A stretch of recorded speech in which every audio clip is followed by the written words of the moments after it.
ഹരി ഓം ഹരി ഓം. എല്ലാവർക്കും നമസ്കാരം. നമസ്കാരം. നാരായണ.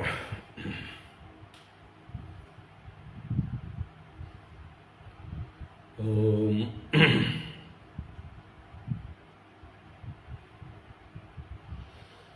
ശുക്ലാം വരദരം വിഷ്ണും ശശിവർണം ചതുർഭുജം പ്രസന്നവദനം ധ്യായേത് സർവവിഘ്നോപശാന്തയേ. ഗുരവേ സർവലോകാനാം ഭിഷജേ ഭവരോഗിണാം നിധയേ സർവവിദ്യാനാം ദക്ഷിണാമൂർത്തയേ നമഃ. ജന്മാദ്യസ്യ യതോന്വയാദിതരതശ്ചാർത്ഥേഷഭിജ്ഞസ്വരാട് തേനേ ബ്രഹ്മഹൃദായ ആദികവയേ മുഹ്യന്തി യത്സൂരയഃ. തേജോ വാരിമൃതാം യദാ വിനിമയോ യത്ര ത്രിസർഗോ അമൃഷാ ധാംനാ സ്വേന സദാ നിരസ്തകുഹകം സത്യം പരം ധീമഹി.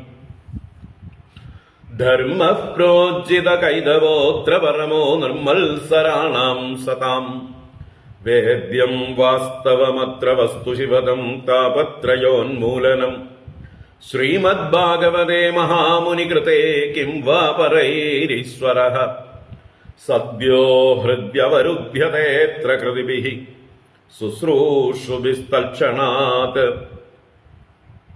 നിഗമകൽപതരോർഗളിതം ബലം സുഖമുഖാദമൃതദ്രവ സംയുതം പിബത ഭാഗവതം രസമാലയം മുഹുരഹോ രസികാ ഭുവി ഭാവുകാഃ.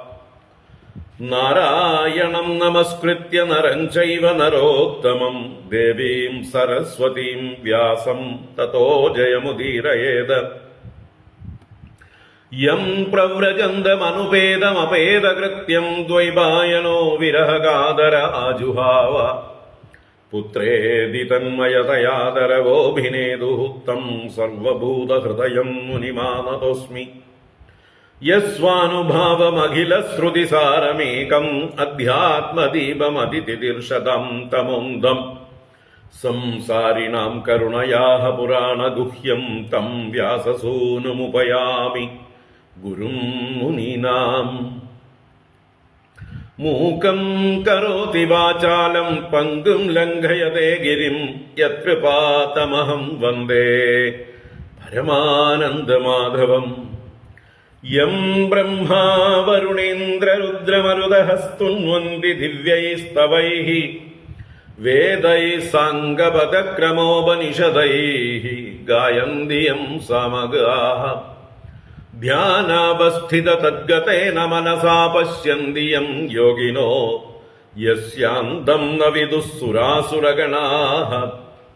ദേവായ തസ്മൈ നമഃ. കോമളം കൂജയൻ വേണും ശ്യാമളോയം കുമാരകഃ. വേദവേദ്യം പരം ബ്രഹ്മ ഭാസതാം പുരതോ മമ. ഭൂതൈർമഹദ്ഭിർയയിമാ പുരോ വിഭുഃ നിർമ്മായ ശേദേ യദമൂഷു പൂരുഷഃ. ഭുങ്ക്തേ ഗുണാൻ ഷോഡശ ഷോഡശാത്മകഃ. സോലംകൃഷീഷ്ട ഭഗവാൻ ഭജാംസി മേ. സച്ചിദാനന്ദരൂപായ വിശ്വോത്പത്യാദിഹേതവേ താപത്രയ വിനാശായ ശ്രീകൃഷ്ണായ വയം നുമഃ. കൃഷ്ണായ വാസുദേവായ ഹരയേ പരമാത്മനെ പ്രണതക്ലേശനാശായ ഗോവിന്ദായ നമോ നമഃ. കൃഷ്ണായ വാസുദേവായ ദേവകീനന്ദനായ ച നന്ദഗോപകുമാരായ ഗോവിന്ദായ നമോ നമഃ. നമഃ പങ്കജനാഭായ നമഃ പങ്കജമാലിനേ നമഃ പങ്കജനേത്രായ നമസ്തേ പങ്കജാംഗ്രയേ. പീതാംബരം കരവിരാജിത ശംഖചക്രകൗമോദഗീ സരസിജം കരുണാസമുദ്രം രാധാസഹായമതിസുന്ദരമന്ദഹാസം വാതാലയേശമനിശം ഹൃദി ഭാവയാമി. വാതാലയേശമനിശം ഹൃദി ഭാവയാമി. ഓം നമോ ഭഗവതേ വാസുദേവായ. ഓം നമോ നാരായണായ. ശ്രീ ഗുരുവായൂരപ്പാ ശരണം. ഓം നമഃ പരമഋഷിഭ്യോ നമഃ പരമഋഷിഭ്യഃ. ശ്രീ ഗുരുഭ്യോ നമഃ. ഹരി ഓം. എല്ലാവർക്കും നമസ്കാരം. എല്ലാവർക്കും സുപ്രഭാതം, ശുഭദിനം, സുസ്വാഗതം. നാരായണ നാരായണ നാരായണ. ശ്രീമദ് ഭാഗവത ജ്ഞാനഗംഗാ പ്രവാഹത്തിലേക്ക് ഏവർക്കും സുസ്വാഗതം. ഭാഗവത ജ്ഞാനഗംഗ നവമസ്കന്ധം 4-ാം അധ്യായത്തിലേക്ക് പ്രവേശിക്കുകയാണ്.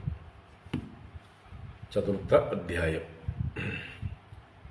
വൈവസ്വത മനുവിൻ്റെ മക്കൾ 8 പേരുടെ കഥ പറഞ്ഞു. ആൺമക്കളിൽ ഇനി നഭകൻ എന്ന് പറയുന്ന പുത്രന്റെ വംശത്തെക്കുറിച്ചാണ് പറയാനിരിക്കുന്നത്.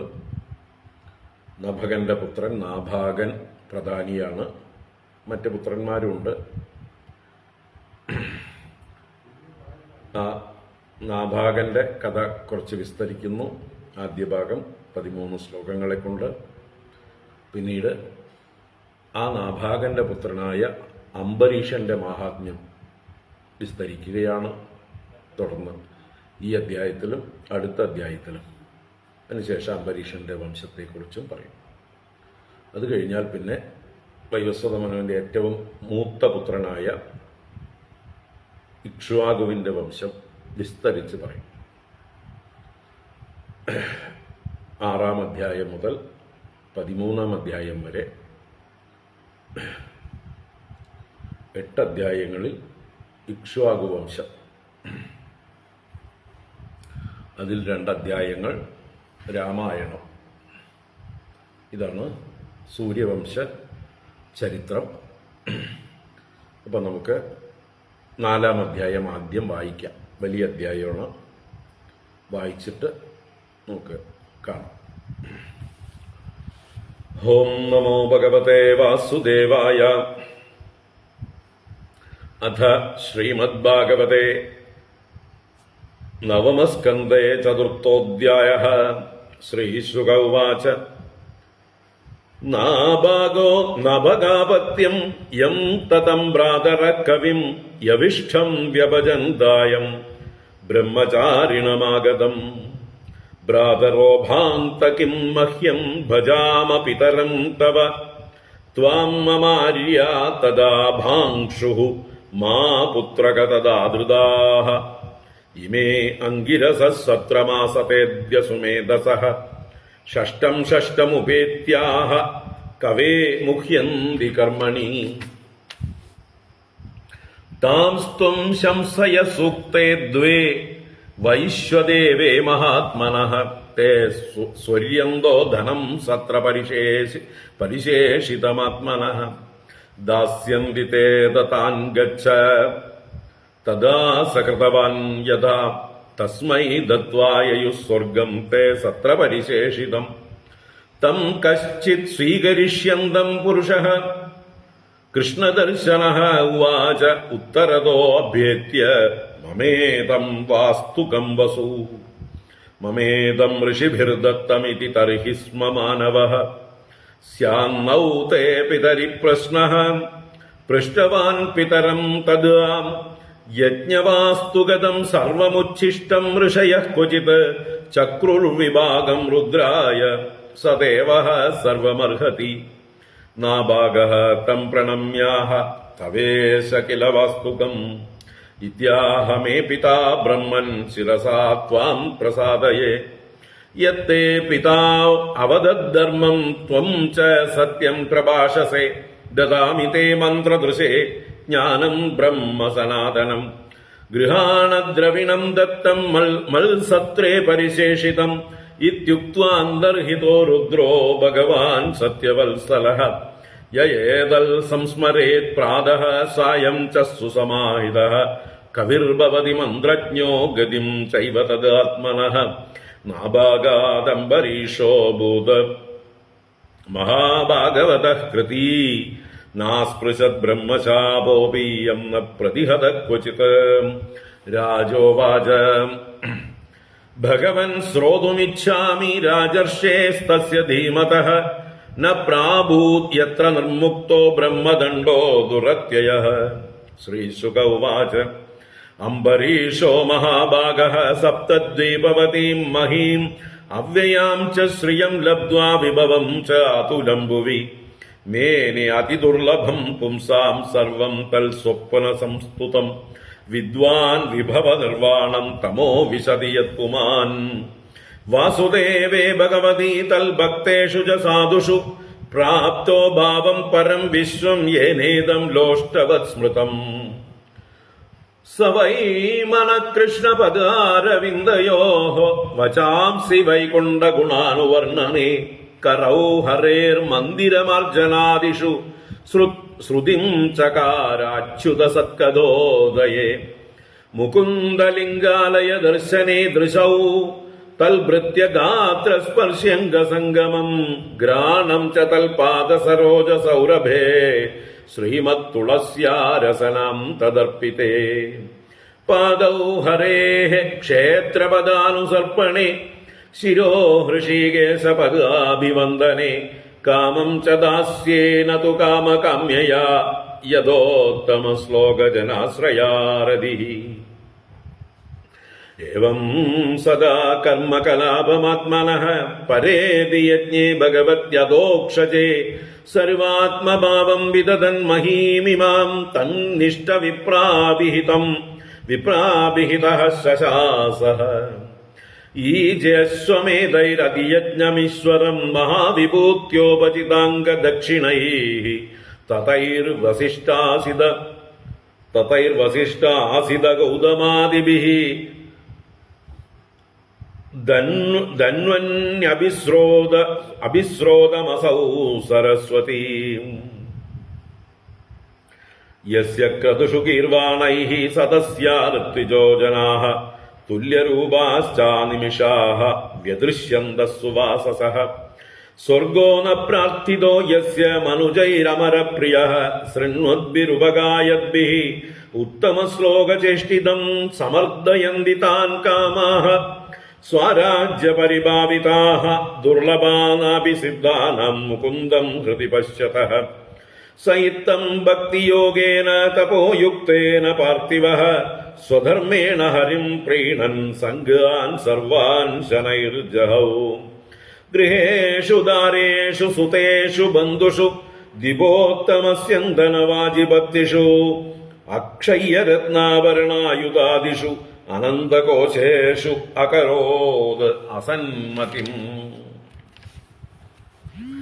തസ്മൈ അദാത് ഹരിചക്രം പ്രത്യനീക ഭയാവഹം ഏകാന്തഭക്തിഭാവേന പ്രീതോ ഭൃത്യാഭിരക്ഷണം.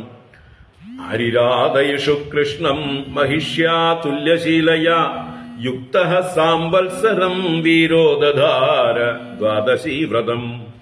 വ്രതാന്തേ കാർത്തികേ മാസി ത്രിരാത്രം സമുപോഷിതഃ സ്നാദഃ കദാചിത് കാളിന്ദ്യാം ഹരിം മധുവനേർച്ചയത്.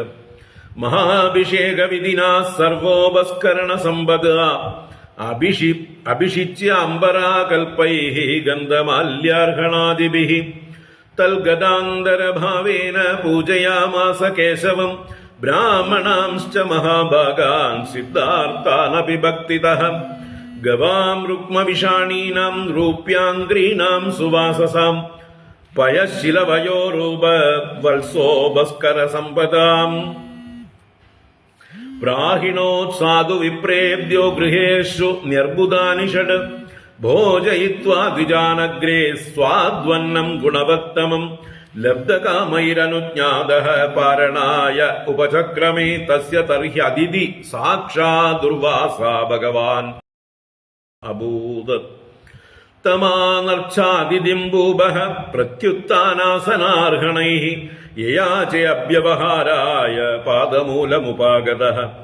പ്രതിനന്ദ്യ സ തദ്യാജ്ഞാം കർത്തുമാവശ്യകം ഗതഃ നിമമജ്ജ ബൃഹദ്ധ്യായൻ കാളിന്ദീ സലിലേ ശുഭേ. മുഹൂർത്താർദ്ധാവശിഷ്ടായാം ദ്വാദശ്യാം പാരണം പ്രതി ചിന്തയാമാസ ധർമ്മജ്ഞോ ദ്വിജൈസ്തദ്ധർമ്മസങ്കടേ ബ്രാഹ്മണാതിക്രമേ ദോഷോ ദ്വാദശ്യാം യദപാരണേ യത്കൃത്വാ സാധു മേ ഭൂയാത് അധർമ്മോ വാ നമാം സ്പൃശേത് അംബസാ കേവലേനാദ കരിഷ്യേ വ്രതപാരണം പ്രാഹുരഭക്ഷണം വിപ്രാ ഹ്യശിതം നാശിതം ച തത് ഇത്യപഃ പ്രാസ്യ രാജർഷിഃ ചിന്തയൻ മനസാച്യുതം പ്രത്യചഷ്ട കുരു ശ്രേഷ്ഠ ദ്വിജാഗമനമേവ സഹ ദുർവാസാ യമുനാകൂലാത് കൃതാവശ്യക ആഗതഃ രാജ്ഞാഭിനന്ദിതസ്തസ്യ ബുബുധേ ചേഷ്ടിതം ധിയാ മന്യുനാ പ്രചലദ്ഗാത്രോ ഭ്രുകുടീകുടിലാനനഃ ബുഭുക്ഷിതശ്ച സുതരാം കൃതാഞ്ജലിമഭാഷത അഹോ അസ്യ നൃശംസസ്യ ശ്രിയോന്മത്തസ്യ പശ്യത ധർമ്മവ്യതിക്രമം വിഷ്ണോഃ അഭക്തസ്യ ഈശമാനിനഃ യോ മാം അതിഥിമായാതം ആദിത്യേന നിമന്ത്ര്യ ച അദത്വാ ഭുക്തവാൻ തസ്യ സദ്യസ്തേ ദർശയേ ബലം ഏവം ബ്രുവാണ ഉത്കൃത്യ ജഡാം രോഷവിദീപിതഃ തയാ സ നിർമ്മമേ തസ്മൈ കൃത്യാം കാലാനലോപമാം താമാപതന്തിം ജ്വലതീം അസിഹസ്താം പദാ ഭുവം വേപയന്തീം സമുദ്വിക്ഷ്യ ന ചചാല പദാം നൃപഃ പ്രാഗ്ദിഷ്ടം വൃത്യരക്ഷായാം പുരുഷേണ മഹാത്മന ദദാഹ കൃത്യാം താം ചക്രം ക്രുദ്ധാഹിം ഇവ പാവകഃ തദഭിദ്രവദുദ്ദീക്ഷ്യ സ്വപ്രയാസം ച നിഷ്ഫലം ദുർവാസാദുദ്രുവേപീതോ ദിക്ഷു പ്രാണപരീപ്സയാ തമന്വദാവദ്ഭഗവദ്രദാംഗം ദാവാഗ്നിർ ഉദ്ദൂതശിഖോ യദാഹി തദാനുശക്തം മുനിരീക്ഷമാണോ ഗുഹാം വിവിക്ഷുഃ പ്രസസാരമേരോഃ ദിശോ നഭക്ഷ്മാം വിവരാൻ സമുദ്രാൻ ലോകാൻ സപാലാൻ ത്രിദിവം ഗതഃ സഃ യതോ യതോ ധാവതി തത്ര തത്ര സുദർശനം ദുഷ്പ്രസഹം ദദർശ അലബ്ധനാദസ്സ യദാ കുതശ്ചിത് സന്ത്രസ്തചിത്തോരണമേഷമാണഃ ദേവം വിരിഞ്ചം സമഗാദ്വിദാതഃ ത്രാഹി ആത്മയോനേ അജിത തേജസോ മാം ബ്രഹ്മോവാച സ്ഥാനം മദീയം സഹ വിശ്വമേതത് ക്രീഡാവസാനേ ദ്വിപരാർദ്ധസംജ്ഞേ ബ്രൂഭംഗമാത്രേണ ഹി സന്ധിദക്ഷോ കാലാത്മനോ യസ്യ തിരോ ഭവിഷ്യതി അഹം ഭവോ ദക്ഷഭൃഗുപ്രധാനാഃ പ്രജേശഭൂതേശ സുരേശമുഖ്യാഃ സർവേ വയം യം നിയമം പ്രപന്നാഃ മൂർധ്ന്യർപ്പിതം ലോകഹിതം വഹാമഃ പ്രത്യാഖ്യാതോ വിരിഞ്ചേന വിഷ്ണുചക്രോപതാപിതഃ ദുർവാസാ ശരണം യാതഃ ശർവം കൈലാസവാസിനം ശ്രീരുദ്ര ഉവാച വയം നതാത പ്രഭവാമ ഭൂമുനി യസ്മിൻ പരേ അന്യേപി അജജീവകോശാഃ ഭവന്തി കാലേന ഭവന്തി ഹീദൃശാഃ സഹസ്രശോ യത്ര വയം ഭ്രമാമഃ അഹം സനൽകുമാരശ്ച നാരദോ ഭഗവാൻ അജഃ കപിലോ അപാന്തരതമോ ദേവലോ ധർമ്മ ആസുരിഃ മരീചി പ്രമുഖാശ്ചാന്യേ സിദ്ധേശാ പാരദർശനാഃ വിദാമന വയം സർവേ യന്മായാം മായയാവൃതാഃ തസ്യ വിശ്വേശ്വരസ്യേദം ശസ്ത്രം ദുർവിഷഹം ഹിനഃ തമേവ ശരണം യാഹി ഹരിസ്തേ സംവിദാസ്യതി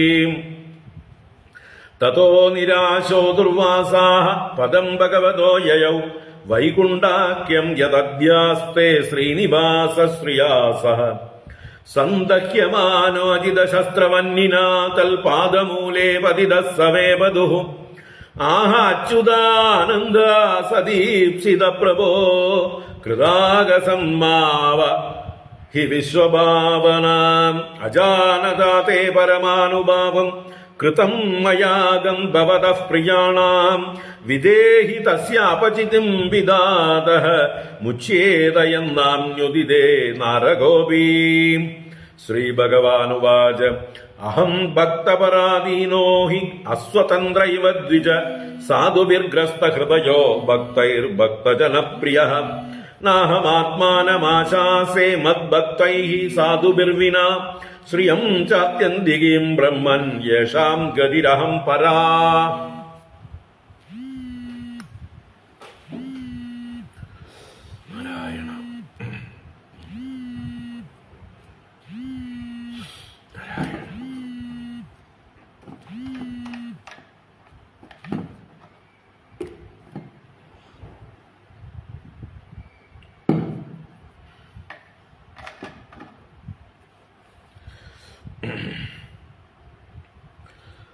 യേ ദാരാകാരപുത്രാപ്താൻ പ്രാണാൻ വിത്തമിമം പരം ഹിത്വാ മാം ശരണം യാതാഃ കഥം താം ത്യക്തുമുത്സഹേ മയി നിർബദ്ധഹൃദയാഃ സാധവഃ സമദർശനാഃ വശീകുർവന്തി മാം ഭക്ത്യാ സൽസ്ത്രിയഃ സത്പതിം യദാ മത്സേവയാ പ്രതീതം ച സാലോക്യാദി ചതുഷ്ടയം നേച്ഛന്തി സേവയാ പൂർണാഃ കുതോന്യത് കാലവിദ്രുതം സാധവോ ഹൃദയം മഹ്യം സാധൂനാം ഹൃദയം ത്വഹം മദന്യത്തെ ന ജാനന്തി നാഹം തേഭ്യോ മനാഗപി ഉപായം കഥയിഷ്യാമി തവ വിപ്ര ശൃണുഷ്വ തത് അയം ഹ്യാത്മാ വിചാരസ്തേ യതസ്തം യാതു വൈ ഭവാൻ സാധുഷു പ്രഹിതം തേജഃ പ്രഹർത്തുഃ കുരുതേ അശിവം തപോ വിദ്യാ ച വിപ്രാണാം നിശ്രേയസകരേ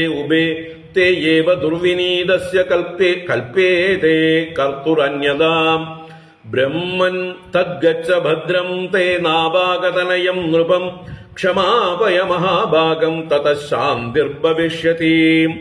ഹരി ഓം. ഇത് ശ്രീമദ്ഭാഗവതേ മഹാപുരാണേ പാരമഹംസ്യാം സംഹിതായാം നവമസ്കന്ധേ അംബരീഷചരിതേ ചതുർത്ഥോധ്യായഃ. സർവത്ര ഗോവിന്ദനാമ സങ്കീർത്തനം. ഗോവിന്ദ ഗോവിന്ദ. നാരായണാഖില ഗുരോ ഭഗവൻ നമസ്തേ. നാരായണാഖില ഗുരോ ഭഗവൻ നമസ്തേ. നാരായണാഖില ഗുരോ ഭഗവൻ നമസ്തേ. നാരായണ നാരായണ.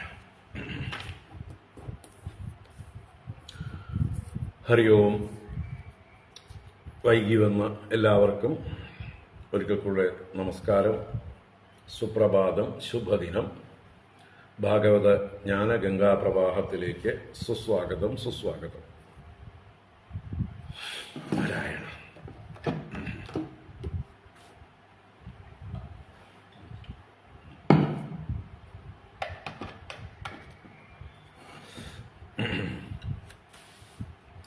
നമ്മൾ ഇന്നലെ 2 ക്ലാസ്സുകൾ കൊണ്ട് നവമസ്കന്ധത്തിലെ 3-ാം അധ്യായം കണ്ടു.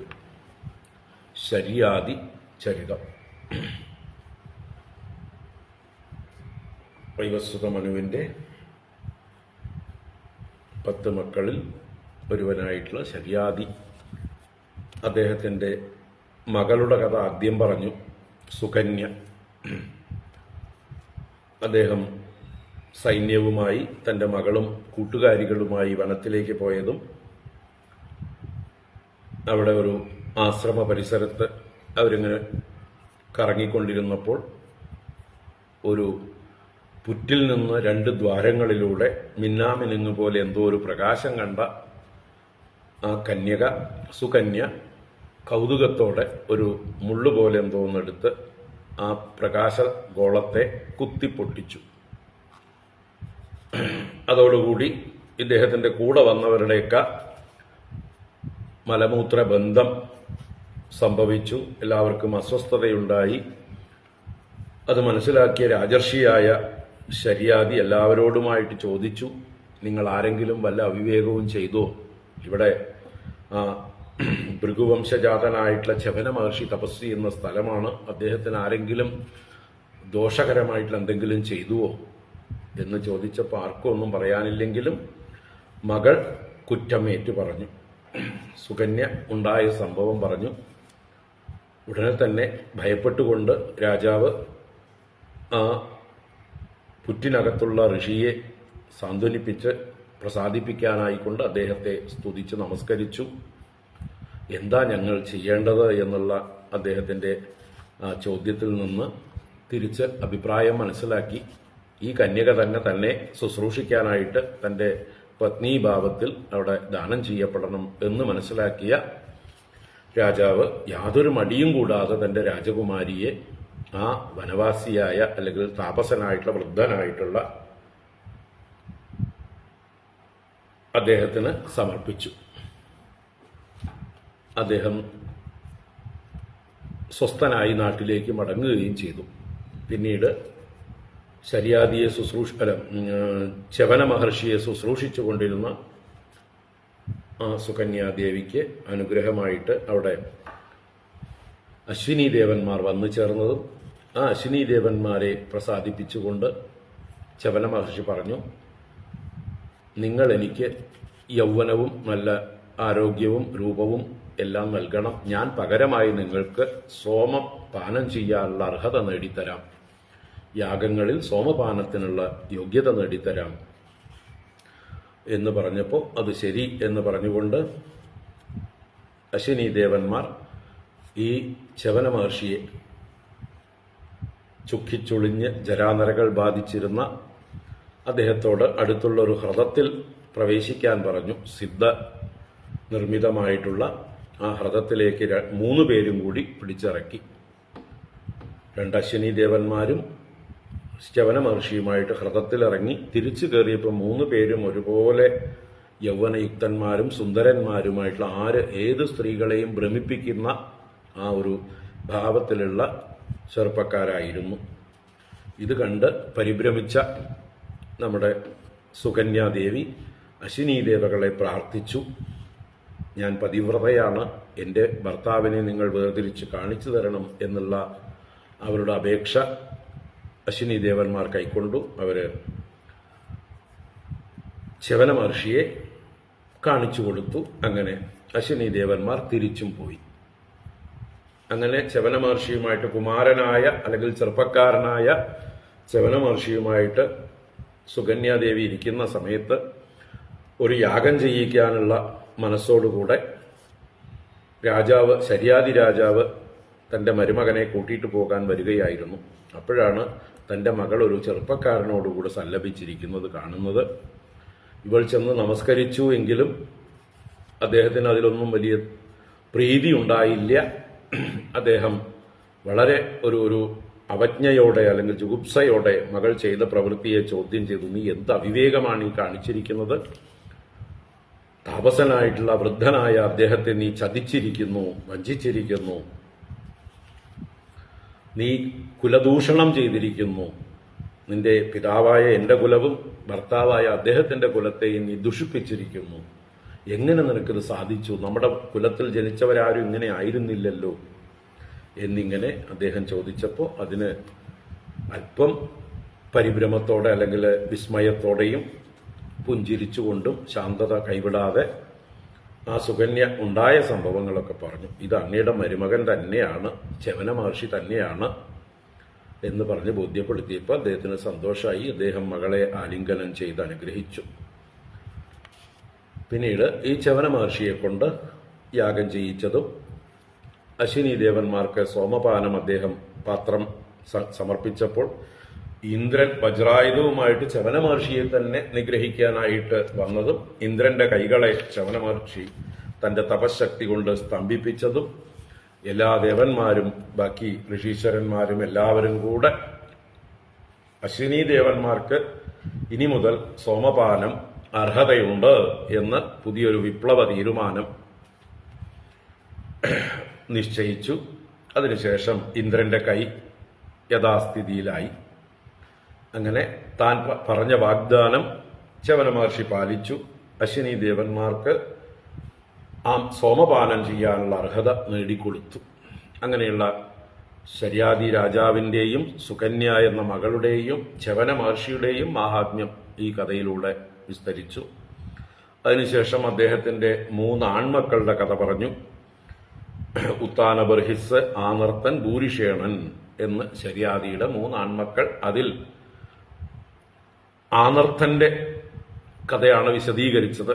ആ ആനർത്തൻ കുശസ്ഥലി എന്ന ഒരു നഗരം സമുദ്രമധ്യത്തിൽ നിർമ്മിച്ചു എന്നും പിന്നീട് അദ്ദേഹത്തിന്റെ പുത്രൻ രൈവതൻ എന്നും വിളിക്കാം. കാരണം രേവതന്റെ പുത്രനായതുകൊണ്ട്, ആനർത്തന്റെ പേര് ആനർത്തന്റെ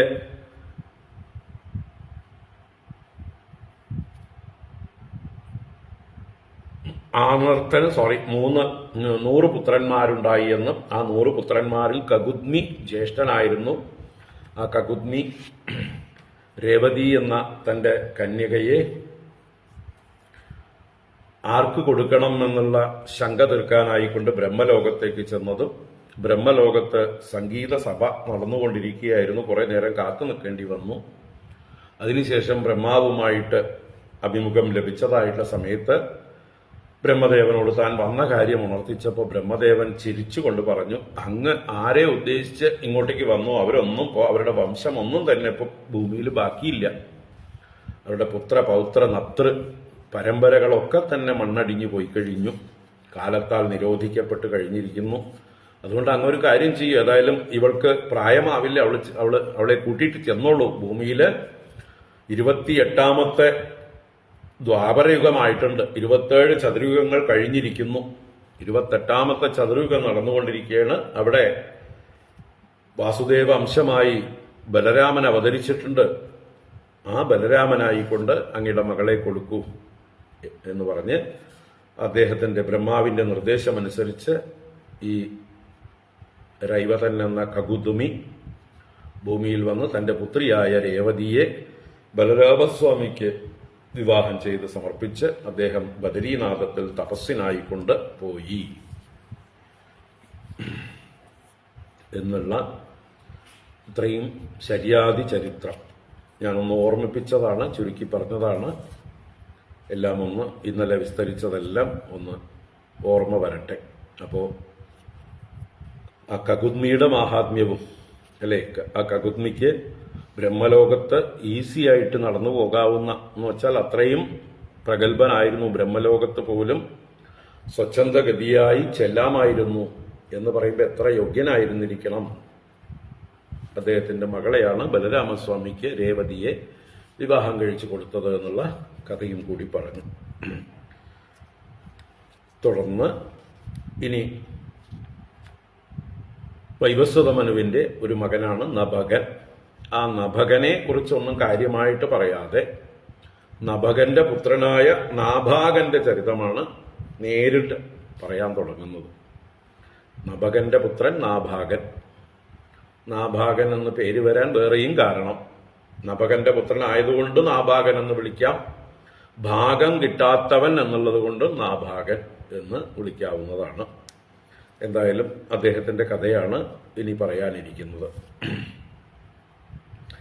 ഓം നമോ ഭഗവതേ വാസുദേവായ.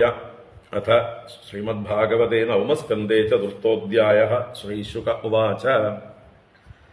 നാഭാഗോ നഭഗാപത്യം യം തതം ഭ്രാതരഃ കവിം യവിഷ്ടം വ്യഭജന്തായം ബ്രഹ്മചാരിണമാഗതം.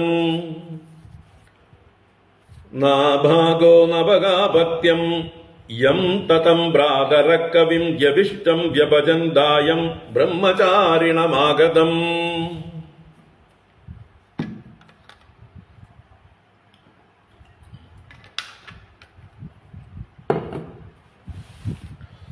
ശുകബ്രഹ്മർഷി സൂര്യവംശ കഥനം തുടരുന്നു, മനുവംശ കഥനം തുടരുന്നു.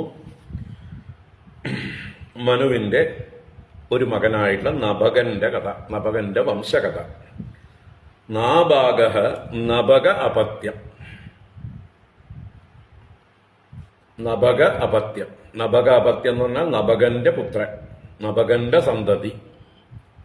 അവനെയാണ് നാഭാഗൻ എന്ന് പേര് പറഞ്ഞത്. അപ്പൊ നാഭാഗൻ നഭകന്റെ അപത്യമാണ്. യം തതം ഭ്രാതരഃ കവിം യവിഷ്ടം വ്യഭജന്തായം ബ്രഹ്മചാരിണം ആഗതം. അപ്പോ അവന്റെ പേര് കവി എന്നുകൂടിയാണ്.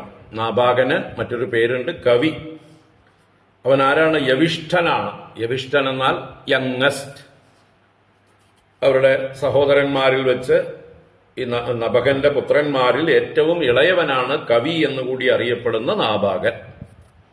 അപ്പോ യാതൊരുവനോട് ആ ഭ്രാതരഹ, ഇദ്ദേഹത്തിന്റെ ഭ്രാതാക്കൾ, കവിയുടെ ഭ്രാതാക്കൾ, അദ്ദേഹം ആഗതം ബ്രഹ്മചാരിണം തതം ദായം വ്യഭജ, അദ്ദേഹം ബ്രഹ്മചാരിണം ആയാതം, അദ്ദേഹം കുറെ കാലം ബ്രഹ്മചാരിയായിട്ട് ഗുരുകുലത്തിൽ തന്നെ കഴിയുകയായിരുന്നു. വിദ്യാഭ്യാസ കാലം കഴിഞ്ഞിട്ടും പിന്നെയും കുറെ കാലം കൂടി അദ്ദേഹം ബ്രഹ്മചാരിയായി കഴിഞ്ഞു, നൈഷ്ഠിക ബ്രഹ്മചാരിയായി തുടർന്നു. അപ്പോ സഹോദരന്മാര് പിതൃ സ്വത്ത് ഭൂമി എല്ലാം പങ്കുവെച്ചപ്പോ, ദാനം വെച്ചപ്പോ, നൈഷ്ഠിക ബ്രഹ്മചാരിയായിട്ടുള്ള അവൻ വിരക്തനാണ്, അവൻ സന്യസിച്ച് പോവുകയുള്ളൂ, അവൻ തിരിച്ചു വരവുണ്ടാവില്ല എന്ന് കണക്ക് കൂട്ടിയിട്ട് ആ ഇളയവനായിട്ടുള്ള കവിക്ക് ഭാഗം കരുതിയില്ല. ഉള്ളതിനെ ബാക്കിയുള്ളവരൊക്കെ കൂടി പങ്കിട്ടെടുത്തു. ഇദ്ദേഹത്തിന് ഒന്നും ഭാഗം വയ്ക്കാതെ. പക്ഷേ ആഗതം, ബ്രഹ്മചാരിയായിരുന്ന അദ്ദേഹം തിരിച്ച് ഗൃഹാഗതനായി സമാവർത്തനം ചെയ്ത് തിരിച്ചു വന്നു. വിവാഹം കഴിക്കാനുള്ള തയ്യാറെടുപ്പോടുകൂടെ, അല്ലെ? നൈഷ്ഠിക ബ്രഹ്മചാരി, ഉപകുർവാണ ബ്രഹ്മചാരി, രണ്ടായിട്ട് ബ്രഹ്മചാരിമാരെ പറയും. ഉപകുർവാണൻ എന്ന് പറഞ്ഞാല് വിവാഹം കഴിക്കാൻ തയ്യാറുള്ളവൻ എന്ന് വെച്ചാൽ എലിജിബിൾ ബാച്ചലർ. മറ്റത് നൈഷ്ഠിക ബ്രഹ്മചാരി, വിവാഹം കഴിക്കാൻ ഒട്ടും തയ്യാറില്ലാത്തവൻ. അപ്പൊ ഇവനെ വിവാഹം കഴിക്കാൻ തയ്യാറില്ല, കുടുംബം നടത്താൻ താല്പര്യമില്ല, ഒന്നിലും ആസക്തിയില്ല എന്ന് വിചാരിച്ചുകൊണ്ട് അദ്ദേഹത്തിനൊന്നും കരുതിയില്ല. പക്ഷെ തിരിച്ചു വന്നു. അതാണ് ആഗതം. അപ്പൊ ഗൃഹാഗതനായി അദ്ദേഹം വിവാഹം കഴിക്കാനും ബാക്കി കാര്യങ്ങളൊക്കെ അനുഭവിക്കാനും തയ്യാറായിക്കൊണ്ട് വന്നു. അപ്പോ അദ്ദേഹം വന്ന് സഹോദരന്മാരോട് എനിക്കുള്ള ഭാഗം തരൂ എന്ന് പറഞ്ഞപ്പോ ആ ഭ്രാതാക്കൾ കവിക്കായിക്കൊണ്ട് തതം എന്ന് പറഞ്ഞിട്ടുണ്ട്. തതം എന്ന് പറഞ്ഞാൽ താതം തന്നെയാണ്. താതനെ, പിതാവിനെ, ദായം വ്യഭജ, ദായമായിട്ട്, അവകാശമായിട്ട് വിഭജിച്ചു കൊടുത്തു. അച്ഛനെ പിടിച്ചോ, നിനക്കുള്ള ഭാഗം അച്ഛനാണ് എന്ന് പറഞ്ഞ്, ആരാച്ചൻ? മനുപുത്രനായിട്ടുള്ള നഭകൻ, ശ്രേഷ്ഠനായിട്ടുള്ള നഭകൻ. അപ്പൊ ആ നഭകനെ തന്നെ ഭാഗമായിട്ട് ഇളയ മകന് കൽപ്പിച്ചു കൊടുത്തു. സ്വത്തൊക്കെ ബാക്കിയുള്ളവര് ഏറ്റെടുത്തു. അപ്പൊ ഇങ്ങനെ പറഞ്ഞിട്ട് അതിന്റെ കൂടുതൽ ഡീറ്റെയിൽസ് അടുത്ത ശ്ലോകത്തിൽ പറയുകയാണ്. ഭ്രാതരോ ഭാന്ത കിം മഹ്യം ഭജാമ പിതരം തവ ത്വാം മമാര്യാ തദാ ഭാങ്ക്ഷുഃ മാ പുത്രഗതാ തദാദൃതാഃ. ഭ്രാതരോ ഭാന്ത കിം മഹ്യം ഭജാമ പിതരം തവ ത്വാം മമാര്യാ തദാ ഭാങ്ക്ഷുഃ മാ പുത്രഗതാ തദാദൃതാഃ. ഒരു ശ്ലോകത്തില് ആദ്യം സഹോദരന്മാരോട് ഈ കവി ചോദിക്കുന്നതും അവരോട് സഹോദരന്മാർ പറയുന്നതും ഒരു വരിയിൽ പറഞ്ഞു. ഒരു ഡയലോഗ്, അങ്ങോട്ടും ഇങ്ങോട്ടുമുള്ള കാര്യങ്ങൾ, ചോദ്യവും ഉത്തരവും. അടുത്ത വരിയിൽ അച്ഛനും മകനും തമ്മിലുള്ള ചോദ്യോത്തരമാണ്. അച്ഛനോട് ചെന്ന് നാഭാഗൻ പറയുന്നതും അതിന് അച്ഛൻ മറുപടി പറയുന്നതുമായിട്ടുള്ള കാര്യമാണ് രണ്ടാമത്തെ വരി. അപ്പൊ ഒരു ശ്ലോകത്തില് രണ്ട് കൂട്ടർ തമ്മിലുള്ളതായിട്ടുള്ള രണ്ട് രംഗങ്ങളുണ്ട്, രണ്ട് ഡയലോഗുകളുണ്ട്, രണ്ട് കൂട്ടർ തമ്മിലുള്ള ഡയലോഗ്. അപ്പൊ ആദ്യത്തെ എന്താണ്? ഭ്രാതരഹ അഭാന്തകിം മഹ്യം. ഒരു ചോദ്യമാണ്. ആര് ചെന്നിട്ട്? കവി ചെന്ന് സഹോദരന്മാരെ എന്ന് സംബോധന ചെയ്യണം. ഹേ ഭ്രാതരഹ, അല്ലയോ ഭ്രാതാക്കളെ, മഹ്യം കിം അഭാങ്ത, മഹ്യം എനിക്കായിക്കൊണ്ട്, കിം എന്താണ്, അഭാങ്ത ഭാഗിച്ചത്, എനിക്ക് എന്താ നിങ്ങൾ ഭാഗം വെച്ചിട്ടുള്ളത്, ഭാഗം കൽപ്പിച്ചിട്ടുള്ളത് എന്ന് ചോദ്യമാണ്. കിം അഭാങ്ത, എന്തിനെയാണ് ഭാഗം വെച്ചിട്ടുള്ളത്? അപ്പോ അതിന് മറുപടിയാണ്, സഹോദരന്മാരുടെ മറുപടിയാണ്, ഭജാമ പിതരം തവ തവ പിതരം ഭജാമ. ഇവിടെ ഭജാമ എന്നുള്ളത് ഭജു സേവായാം എന്നുള്ള അർത്ഥത്തിലല്ല, ഭാഗിക്കുക എന്നുള്ളതായിട്ടുള്ള ആ ധാതുവാണ്. ഭാഗം ചെയ്തു എന്നുള്ള അർത്ഥത്തിൽ ഞങ്ങൾ നിനക്ക് ഭാഗിച്ചു വെച്ചിട്ടുണ്ട്. എന്ത്? തവ പിതരം ഭജാമ, നിനക്ക് ഞങ്ങൾ പിതാവിനെ പങ്കിത്തന്നിട്ടുണ്ട്, അല്ലെങ്കിൽ തരികയാണ്. നിനക്കുള്ള ഭാഗമായിട്ട് പിതാവിനെ നൽകുകയാണ് എന്ന് ആദ്യത്തെ വരിയെ രണ്ടായിട്ട് പിരിച്ചോളൂ. ഒരു മിനിറ്റ്, 2-3 പ്രാവശ്യം വിളിക്കുന്ന ഒരാൾ.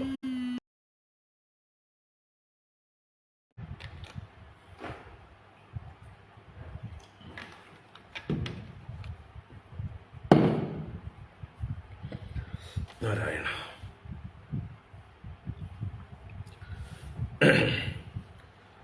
അപ്പോ സഹോദരന്മാരോട് നിങ്ങൾ എനിക്ക് എന്താണ് ഭാഗം വെച്ചിരിക്കുന്നത് എന്ന് ചോദിച്ചു.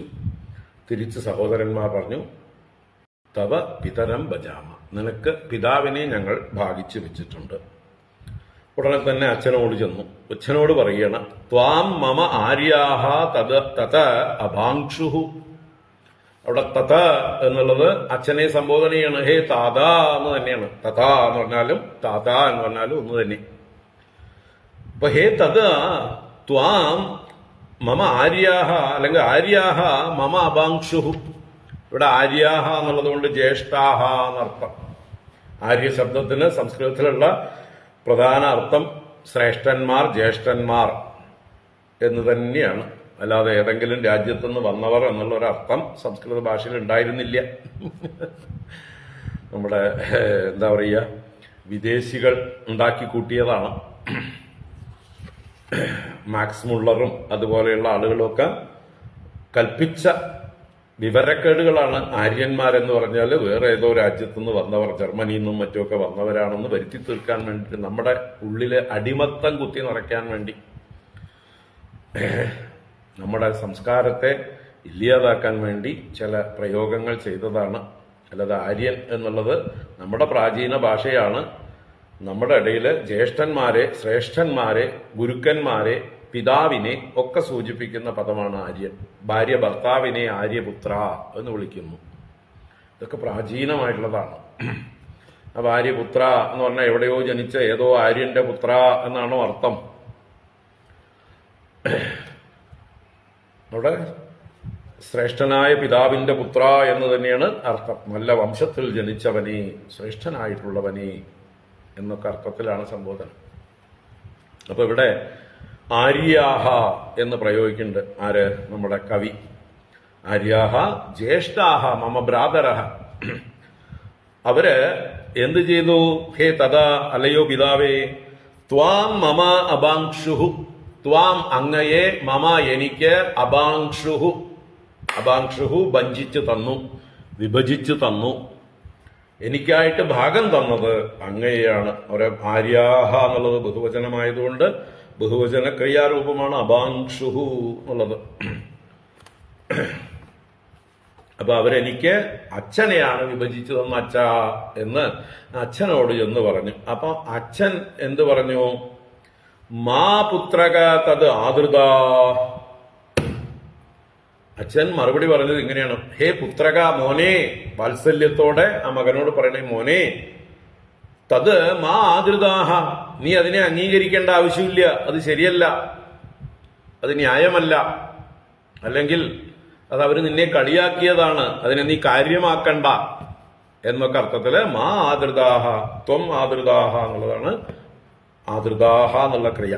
മധ്യമ പുരുഷൻ ഏകവചനം ക്രിയ. അത് മാ എന്നുള്ളത് അരുത്, നീ അതിനെ കാര്യമാക്കണ്ടാട്ടോ, അതിനെ ആദരിക്കണ്ടാട്ടോ, അത് ശരിയല്ലാട്ടോ, നിന്നെ കളിയാക്കിയതാണ് അവര് എന്ന് പറഞ്ഞിട്ട് അദ്ദേഹം ഉടനെ തന്നെ മകന് നല്ലൊരു കാര്യം ഉപദേശിച്ചു കൊടുത്തു. നീ പേടിക്കണ്ട, നിന്റെ കാര്യം നീ ഏട്ടന്മാരെ അനുസരിക്കുകയും അവരോട് വഴക്കു കൂടാതിരിക്കുകയും എന്നെ ബഹുമാനിച്ചുകൊണ്ട് എന്നെ തന്നെ സ്വീകരിക്കാൻ വരികയും ചെയ്തുവല്ലോ.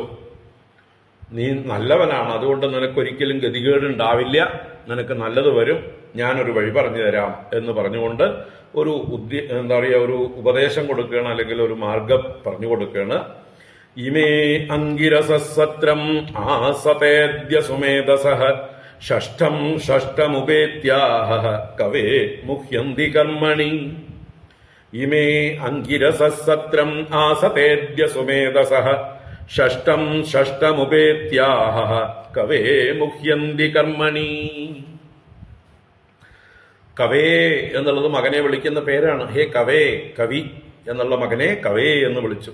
എന്നിട്ട് പറയണു, ഇമേ അങ്കിരസഃ, ഇവിടെ സമീപത്ത് എവിടെയോ അങ്കിരസ് ഗോത്രത്തിൽ വരുന്ന കുറച്ച് ബ്രാഹ്മണര് ഒരു സത്രം നടത്തുന്നുണ്ട്. അതിനെക്കുറിച്ച് പറയണം. ഈ അങ്കിരസ് ഗോത്രത്തിൽ പറഞ്ഞ ബ്രാഹ്മണരുണ്ടല്ലോ, സത്രം ആസതേ അദ്യ സുമേധസഃ, അവര് സുമേധസ്സുകളാണ്, നല്ല ബുദ്ധിമാന്മാരാണ്, വലിയ പണ്ഡിതന്മാരാണ്. അവരൊരു സത്രം നടത്തുന്നുണ്ട്. സത്രം ആസതേ അദ്യ, അദ്യ എന്ന് പറയുമ്പോ ഇപ്പോൾ, ഇന്ന് എന്നൊക്കെ അർത്ഥം. അവരുടെ ഒരു സത്രം നടക്കുന്നുണ്ട് കേട്ടോ ഇവിടെ അടുത്ത്. അതിൽ ഷഷ്ഠം ഷഷ്ഠം ഉപേത്യ അഹഹ കർമ്മണി മുഹ്യന്തി. അപ്പൊ ഷഷ്ഠം ഷഷ്ഠം അഹഹ ഉപേത്യ, 6 ദിനം കൂടുമ്പോഴുള്ള ആ ദിവസം ഉപേത്യ പ്രാപിക്കുമ്പോൾ ഇവര് കർമ്മണി മുഹ്യന്തി, കർമ്മങ്ങളിൽ അവർക്ക് മോഹം ഉണ്ടാകുന്നു എന്ന് വെച്ചാല് 6 ദിവസം കൂടുമ്പോൾ ചൊല്ലേണ്ടതായിട്ടുള്ള വേദമന്ത്രങ്ങൾ അവര് മറന്നു പോകുന്നു. അവർക്കതിന്റെ പ്രയോഗം എന്താണെന്ന് വലിയ പണ്ഡിതന്മാരാണെങ്കിൽ പോലും ദൈവവശാൽ അവർക്ക് ഈ 6ാമത്തെ ദിവസത്തെ ചടങ്ങുകളെ കുറിച്ച് കൂടുതൽ അറിവില്ല. അപ്പോ 12 ദിവസം നീണ്ടു നിൽക്കുന്ന ഒരു സത്രമാണ്.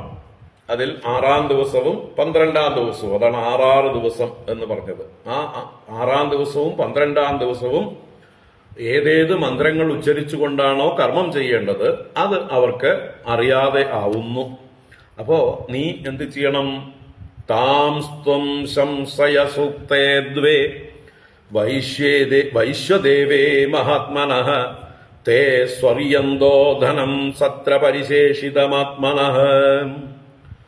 താംസ്ത്വം സംശയ സൂക്തേ ദ്വേ വൈശ്വദേവേ മഹാത്മനഃ തേ സ്വർയന്തോ ധനം സത്ര പരിശേഷിതമാത്മനഃ. താൻ ത്വം സംശയ സൂക്തേ ദ്വേ, താൻ അവരോട്, ത്വം നീയ്, ദ്വേ സൂക്തേ സംശയ, 2 സൂക്തങ്ങളെ ഉപദേശിച്ചാലും ആ സമയത്ത് ഇവര് 6ാം ദിവസം എന്താണ് മന്ത്രങ്ങൾ ഉച്ചരിക്കേണ്ടതെന്ന് അറിയാതെ മോഹിച്ചിരിക്കുമ്പോൾ നീ ചെന്ന് അവർക്ക് ഉപദേശിക്കണം. അതുപോലെ 12ാം ദിവസത്തിലും ഏത് മന്ത്രമാണ് ചൊല്ലേണ്ടത് ആ ഒരു സൂക്തത്തെ നീ അവർക്ക് ഉപദേശിക്കണം. ഏതേത് സൂക്തങ്ങളാണ് ചൊല്ലിക്കൊടുക്കേണ്ടത് അത് നീ ചെന്ന് ചൊല്ലിക്കൊടുക്കണം. അപ്പോ അതറിയണമെങ്കിൽ ഇവൻ എത്ര പണ്ഡിതനായിരിക്കണം? ആ ബ്രാഹ്മണരേക്കാൾ, ആംഗിരസന്മാരായിട്ടുള്ള ബ്രാഹ്മണരേക്കാൾ മിടുമിടുക്കനാണ് ഈ ക്ഷത്രിയനായിട്ടുള്ള ബാലൻ, ഈ കവി. അദ്ദേഹം ഇത്രയും കാലം ഗുരുകുലത്തിൽ ബ്രഹ്മചര്യം അനുഷ്ഠിച്ച് ഗുരുവിൽ നിന്ന് പഠിക്കേണ്ടതെല്ലാം പഠിച്ചിട്ടാണ് തിരിച്ചു വന്നിരിക്കുന്നത്. അപ്പൊ നോക്കൂ, സൂര്യവംശ രാജാക്കന്മാരുടെ മഹിമ പറയാനാണ് ഇതെല്ലാം. ഉത്തമ ബ്രാഹ്മണരേക്കാൾ യോഗ്യതയുള്ള, ശ്രേഷ്ഠതയുള്ള, മന്ത്രസിദ്ധിയുള്ള, പ്രായോഗിക ജ്ഞാനമുള്ള ഒരു മഹാത്മാവായിരുന്നു ഈ നാഭാഗൻ എന്ന കവി. അപ്പൊ അദ്ദേഹത്തോട് പറയണം, നീ ചെന്ന് അവർക്ക് മറന്നു പോകുന്ന സമയത്ത് ആ 2 മന്ത്രങ്ങളെ, ആ സൂക്തങ്ങളെ നീ ചെന്ന് ഉപദേശിക്കൂ. ആ ഏത് സൂക്തങ്ങളാണ്? വൈശ്വദേവേ, 2 വൈശ്വദേവം എന്നത് ഏകവചനം, വൈശ്വദേവേ ദ്വിവചനം. വൈശ്വദേവേ, 2 വൈശ്വദേവ സൂക്തങ്ങൾ. വൈശ്വദേവന്മാരെ അല്ലെങ്കിൽ വിശ്വേദേവന്മാരെ സ്തുതിക്കുന്നതായിട്ടുള്ള 2 സൂക്തങ്ങളാണ് അത്. മഹാത്മനഃ, ആ മഹാത്മാക്കളായ അവർക്ക് ചെന്ന് ഉപദേശിച്ചോളൂ. മഹാത്മനഃ, താൻ എന്നുള്ളതിന്റെ വിശേഷണം മഹാത്മനഃ. അപ്പോൾ അവർ ആ യാഗം പൂർത്തീകരിക്കുന്നത് അവരെന്തിനു വേണ്ടിയാ യാഗം ചെയ്യുന്നത്? സ്വർഗത്തിൽ പോകാൻ വേണ്ടിയിട്ടാണ്. അപ്പൊ അവരുടെ കാര്യം കഴിഞ്ഞു കഴിഞ്ഞാൽ, യാഗം കഴിഞ്ഞാൽ തേ സ്വർയന്തഃ, സൊറിയന്തഹ തേ. സൊറിയന്തഹ എന്ന് പറഞ്ഞാൽ സ്വർഗത്തിലേക്ക് യാനം ചെയ്യുന്നവർ, ഗമിക്കുന്നവർ. അപ്പൊ സ്വർഗം ഗമിക്കുന്നതായിട്ടുള്ള അവര് സത്രപരിശേഷിതം ധനം ആത്മനഃ ദാസ്യന്തി എന്ന് അടുത്ത വരിയില്, അടുത്ത ശ്ലോകത്തിലാണ് പറയുന്നത്. അപ്പൊ സത്രപരിശേഷിതം ധനം, ആ സത്രത്തിൽ എല്ലാം കഴിഞ്ഞിട്ട് ശിഷ്ടമായിരിക്കുന്നത്, ശേഷിച്ചിരിക്കുന്നതായിട്ടുള്ള ബാക്കിയിരിപ്പ് ധനം എന്തെല്ലാം ഉണ്ടോ അതെല്ലാം ആത്മനഃ ദാസ്യന്തി, നിനക്കായിക്കൊണ്ട് ദാനം ചെയ്യും.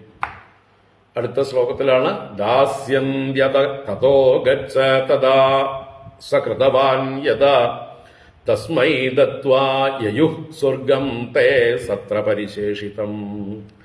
ദാസ്യന്യത തതോ ഗച്ഛ തദാ സകൃതവാൻ യദാ തസ്മൈ ദത്വാ യയുഃ സ്വർഗം തേ സത്ര പരിശേഷിതം.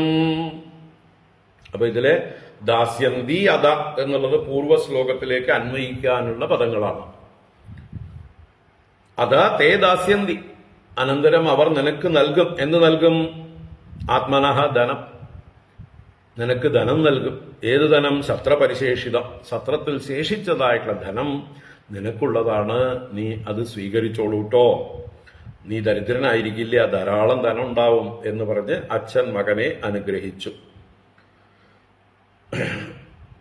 പറയണു തതോ ഗച്ഛ, തതോ ഗച്ഛ, അതുകൊണ്ട് നീ അവിടേക്ക് പോകൂ, പോയാലും എന്ന് പറഞ്ഞ് അനുജ്ഞ കൊടുത്തു. അപ്പോഴോ തദാ സകൃതവാൻ യദാ സഹ തദാ യഥാ തദാ കൃതവാൻ, അവൻ എപ്രകാരമാണോ അച്ഛൻ പറഞ്ഞത് അപ്രകാരം തന്നെ ചെയ്തു. യഥാ താതഃ ഉക്തഃ തദായേവ കൃതവാൻ, അതാണ് യഥാ തഥാ, എപ്രകാരം പറഞ്ഞുവോ അപ്രകാരം ചെയ്തു. കൃതവാൻ. അപ്പോഴോ അവര് യാഗം പൂർത്തീകരിച്ചു, സത്രം പൂർത്തീകരിച്ചു. 12 ദിവസത്തെ സന്തോഷമായി അവർക്ക്. അവരെന്ത് ചെയ്തു? തസ്മൈ ദത്വാ യയുഃ സ്വർഗം തേ സത്ര പരിശേഷിതം. തേ, ആ അങ്കിരസ് ബ്രാഹ്മണര് എന്ത് ചെയ്തു? തസ്മൈ ദത്വ, എന്ത്? സത്ര പരിശേഷിതം, സത്രത്തിൽ ശേഷിച്ച ധനത്തെ എല്ലാം അദ്ദേഹത്തിന് ദാനം ചെയ്തിട്ട് സ്വർഗം യയുഹു, സ്വർഗത്തിലേക്ക് യാനം ചെയ്തു. അവരെല്ലാം സ്വർഗതരായി. അപ്പൊ ഇനി ബാക്കി ശേഷിച്ചതിന്റെയൊക്കെ ഉടമസ്ഥാവകാശം ഇദ്ദേഹത്തിന് വിട്ടുകൊടുത്തിട്ട് പോയി. പക്ഷേ അദ്ദേഹം അത് സ്വീകരിക്കാൻ ഒരുങ്ങുമ്പോ വേറൊരാൾ അവകാശമായിട്ട് വരുന്നു. അതാണ് നമ്മൾ കാണാൻ പോകുന്നത്. തം കശ്ചിത് സ്വീകരിഷ്യന്തം പുരുഷഃ കൃഷ്ണദർശനഃ ഉവാച ഉത്തരതോഭ്യേത്യ മമേതം വാസ്തുകം വസു. തം കശ്ചിത് സ്വീകരിഷ്യന്തം പുരുഷഃ കൃഷ്ണദർശനഃ ഉവാച ഉത്തരതോഭ്യേത്യ മമേതം വാസ്തുകം വസു. അപ്പൊ സ്വീകരിഷ്യന്തം തം, ഈ കവി ഇവര് ശേഷിച്ച് വിട്ടുപോയതായിട്ടുള്ള ധനത്തെ എല്ലാം സ്വീകരിക്കുന്നതായിട്ടുള്ള സമയത്ത് അവനോട് തം, അവന്റെ അടുത്ത് വന്ന് അവനോട് കശ്ചിത് പുരുഷ, മറ്റൊരു പുരുഷൻ, ഏതോ ഒരു പുരുഷൻ, കൃഷ്ണദർശന, കാണുമ്പോ നല്ല കറുകറുന്നുള്ള ദർശനത്തോട് കൂടിയവൻ. അപ്പൊ ഒരു കറുത്ത പുരുഷൻ വന്നു. എന്നിട്ട് എന്ത് ചെയ്തു? ഉവാച, പറഞ്ഞു. എവിടുന്ന് വന്നതാണ്? ഉത്തരതഃ അഭ്യേത്യ എന്ന് പറയുന്നുണ്ട്. വടക്ക് നിന്ന് വന്നിട്ട്. ഇപ്പൊ വടക്ക് നിന്ന്, ഭാരതത്തിന്റെ വടക്ക് ഭാഗമാണ് കൈലാസം, അല്ലെ? അപ്പോ കൈലാസത്തുനിന്ന് വന്ന കറുത്ത പുരുഷൻ ആരാണ്? സാക്ഷാൽ രുദ്രൻ, സാക്ഷാൽ മഹാദേവൻ. അപ്പൊ വടക്ക് നിന്ന് വന്നിട്ട് ഈ കൃഷ്ണദർശനനായ പുരുഷൻ ഇദ്ദേഹത്തോട് ഉവാച, എന്താ പറഞ്ഞത്? മമ ഇതം വാസ്തുകം വസു, ഇതം വാസ്തുകം വസു മമ, ഈ വാസ്തുവിലിരിക്കുന്ന, ഈ ഭൂമിയിലിരിക്കുന്ന, ഇവിടെ വാസ്തു എന്ന് പറഞ്ഞാൽ യജ്ഞശാല, യജ്ഞഭൂമി. അപ്പൊ യജ്ഞഭൂമിയിലേക്ക് എന്ത് കൊണ്ടുവന്നാലും അതൊന്നും ബാക്കി തിരിച്ചു കൊണ്ടുപോകാൻ പാടില്ല. അത് ഭഗവാന്റേതാണ്. യജ്ഞശിഷ്ടങ്ങളെല്ലാം അവസാനം രുദ്രഭാഗം നമ്മൾ ദക്ഷയാഗത്തിൽ കണ്ടിട്ടുണ്ട്, അല്ലെ? ദക്ഷയാഗത്തിന്റെ അവസാന ഭാഗത്ത് ദക്ഷൻ ശപിച്ചു ഭഗവാന്, രുദ്രന് ഭാഗമില്ലാതെ പോകട്ടെ എന്ന്. അതിനുശേഷം പിന്നീട് കഥയെല്ലാം നടന്നതിന് ശേഷം അവസാനം വിഷ്ണു ഭഗവാൻ വന്ന് എല്ലാറ്റിനും പരിഹാരം ആയ ശേഷം ആ യജ്ഞഭാഗം, ശിഷ്ടമായിരിക്കുന്ന യജ്ഞഭാഗം മുഴുവൻ രുദ്രനുള്ളതാണ് എന്ന് കൽപ്പിച്ചു കൊടുത്തു എന്നൊക്കെ നമ്മൾ കണ്ടിട്ടുണ്ട്. എല്ലാ ഋഷിമാരും ബ്രഹ്മദേവനും എല്ലാവരും കൂടിയിട്ട് ബാക്കിയുള്ളതെല്ലാം രുദ്രനുള്ളതാണ്. അപ്പൊ ഏത് യാഗശാലയിലും എന്ത് ശേഷിച്ചാലും അതിന് രുദ്രഭാഗം എന്നാണ് പേര്. അതൊക്കെ രുദ്രനെ സങ്കല്പിച്ച് ഹോമം ചെയ്ത് പൂർണാഹുതി സമയത്ത് എല്ലാം ചെയ്തിട്ട് വേണം വരാൻ.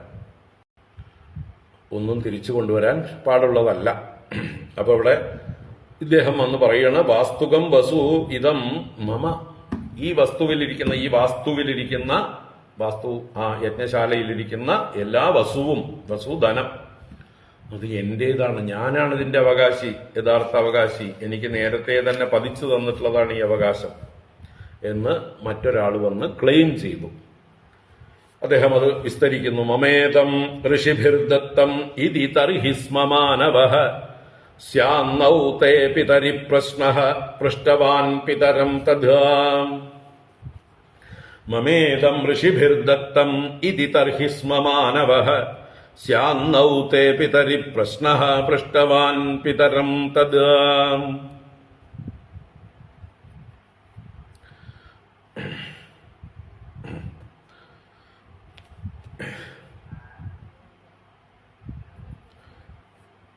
ഇദ്ദേഹം മാനവഹ എന്ന് പറഞ്ഞാൽ മനുവിന്റെ പുത്രനായ കവി, മനുപുത്രനായിട്ടുള്ള കവി പറയണു, മമ ഇതം ഋഷിഭിഹി ദത്തം, ഇതം മമ ഋഷിഭിഹി ദത്തം, ഈ ആംഗിരസ് ഋഷികൾ എനിക്ക് നൽകിയതാണിതെല്ലാം എന്ന് അദ്ദേഹം സ്വയം അവകാശം ഉന്നയിച്ചു. തനിക്ക് ഉണ്ടായ സംഭവം സത്യം പറഞ്ഞു. മാനവനായിട്ടുള്ള കവി പറഞ്ഞു, തർഹിസ്മ എന്ന് പറഞ്ഞാൽ ഉടനെ തന്നെ, അപ്പോൾ തന്നെ, ഇതം മമ ഋഷിഭിഹി ദത്തം, ഇതെനിക്ക് ഋഷികളാൽ നൽകപ്പെട്ടതാണ്. അപ്പൊ ഉടനെ മറ്റേയാള് മറുപടി പറഞ്ഞു, സ്യാന്നൗ തേ പിതരി പ്രശ്നഃ പൃഷ്ടവാൻ പിതരം തഥാ. എന്നാൽ നൗ തേ പിതരി പ്രശ്നഃ സ്യാത്, നൗ നമ്മൾക്ക് രണ്ടുപേർക്കുമായിട്ട്, നൗ എന്നുള്ളത് ദ്വിവചനം, നമ്മൾ രണ്ടുപേർക്കും, തേ പിതരി പ്രശ്നഃ സ്യാത്, നിന്റെ പിതാവിനോട് ചെന്ന് ചോദ്യം ചോദിക്കാം. പ്രശ്നഃ ചോദ്യഃ, അപ്പൊ സംശയം തീർക്കാൻ നിന്റെ അച്ഛനോട് തന്നെ ചോദിക്കാലോ എന്ന് രുദ്രൻ ഇദ്ദേഹത്തോട് പറഞ്ഞു. തഥാ പിതരം പൃഷ്ടവാൻ, അപ്രകാരം തന്നെ പിതാവിനോട് ചെന്ന് ചോദിച്ചു. ആര്? ഈ കവി. അദ്ദേഹം, രുദ്രൻ പോയില്ല, രുദ്രൻ യജ്ഞശാലയിൽ തന്നെ നിന്നു, സത്രശാലയിൽ തന്നെ നിന്നു. നീ ചെന്ന് ചോദിച്ചിട്ട് വാ, എനിക്ക് നിന്നിൽ വിശ്വാസമാണ്, നീ ചോദിച്ചിട്ട് വന്നാൽ മതി, നിന്റെ അച്ഛനോട് നീ ചോദിച്ചിട്ട് വാ, നമ്മളിൽ ആർക്കാണ് ഇതിന് അധികാരം, അവകാശം എന്ന് നീ പോയി തീരുമാനിച്ചിട്ട് വാ, ഞാൻ ഇവിടെ തന്നെ നിൽക്കാം, ഞാൻ കൊണ്ടുപോവില്ല എന്ന് പറഞ്ഞ് രുദ്രൻ ഈ കവിയെ പറഞ്ഞയച്ചു. കവി ചെന്ന് അച്ഛനോട് ചോദിച്ചു. അതാണ് പൃഷ്ടവാൻ പിതരം തഥാ പൃഷ്ടവാൻ, അപ്രകാരം തന്നെ ചോദിച്ചു. അപ്പൊ പിതാവിന്റെ മറുപടിയാണ് 8-ാം ശ്ലോകം. യജ്ഞവാസ്തുഗതം സർവം ഉച്ഛിഷ്ടം ഋഷയ ക്വചിത് ചക്രുർഹി ഭാഗം രുദ്രായ സദേവഃ സർവമർഹതി. അച്ഛന്റെ വാക്കുകൾ. യജ്ഞവാസ്തുഗതം സർവം ഉച്ഛിഷ്ടം ഋഷയ ക്വചിത് ചക്രുർഹി ഭാഗം രുദ്രായ സദേവഃ സർവമർഹതി. യജ്ഞവാസ്തുഗതം സർവമുച്ഛിഷ്ടം, യജ്ഞവാസ്തുവിൽ പ്രവേശിച്ചിരിക്കുന്ന എന്തെല്ലാം ബാക്കിയുണ്ടോ, നീക്കിയിരിപ്പുണ്ടോ യജ്ഞം കഴിഞ്ഞ ശേഷം, അതെല്ലാം ഋഷയഃ ക്വചിത് രുദ്രായ ഭാഗം ചക്രുഹൂഹി. ക്വചിത് ഒരിക്കൽ, പണ്ടൊരിക്കൽ ദക്ഷയാഗ സന്ദർഭത്തിൽ ഋഷയഃ പൂർവീകന്മാരായ പ്രജാപതിമാര്, അവിടെയാണ് ഋഷികൾ എന്ന് പറഞ്ഞത്. അപ്പൊ അന്നത്തെ എന്താ പറയുക, വസിഷ്ഠ പ്രഭൃതികളായിരിക്കുന്ന അല്ലെങ്കിൽ ഭൃഗുപ്രകൃതികളായിട്ടുള്ള ഋഷികൾ, അന്നത്തെ പ്രജാപതിമാര് ക്വചിത് ഒരിക്കൽ രുദ്രായ ഭാഗം ചക്രുഹു, രുദ്രനായിക്കൊണ്ട് ഭാഗമായി ചെയ്തിരിക്കുന്നു. ഹി നിശ്ചയം, ഉറപ്പാണ്. അപ്പൊ രുദ്രൻ പറഞ്ഞതിൽ തെറ്റില്ല, അദ്ദേഹത്തിന് അവകാശപ്പെട്ടത് തന്നെയാണ് മോനെ എന്ന് അച്ഛൻ പറഞ്ഞു. അതുകൊണ്ട് സഹദേവഃ സർവം അർഹതി, ആ ദേവൻ എല്ലാം അർഹിക്കുന്നു, എല്ലാം അദ്ദേഹത്തിൻ്റെതാകുന്നു. അതുകൊണ്ട് നീ അദ്ദേഹത്തിന് തന്നെ അതെല്ലാം തിരിച്ചു കൊടുക്കേണ്ടതാണ് എന്നുള്ള സത്യം അച്ഛനായ നഭകൻ പറഞ്ഞു. അപ്പൊ നഭകന്റെ മഹിമ നോക്കൂ. തന്റെ മകനാണെന്ന് കരുതി അദ്ദേഹത്തിന് വേണ്ടി വാക്ക് മാറ്റിപ്പറയുകയും നിയമങ്ങളെ മാറ്റിപ്പറയുകയും ധർമ്മത്തെ വളച്ചൊടിക്കുകയോ ഒന്നും ചെയ്തില്ല. ഉള്ളതുപോലെ പറഞ്ഞു. എന്താണോ പൂർവികർ വെച്ചിട്ടുള്ള വ്യവസ്ഥ അതങ്ങനെ തന്നെ തുറന്നു പറഞ്ഞു. ഉടനെ അത് കേട്ട പാതി അല്ലെങ്കിൽ വേണ്ട പോലെ മനസ്സിലാക്കിയിട്ട് ഈ കവി ചെന്ന് രുദ്രനോട് പറയുന്നു,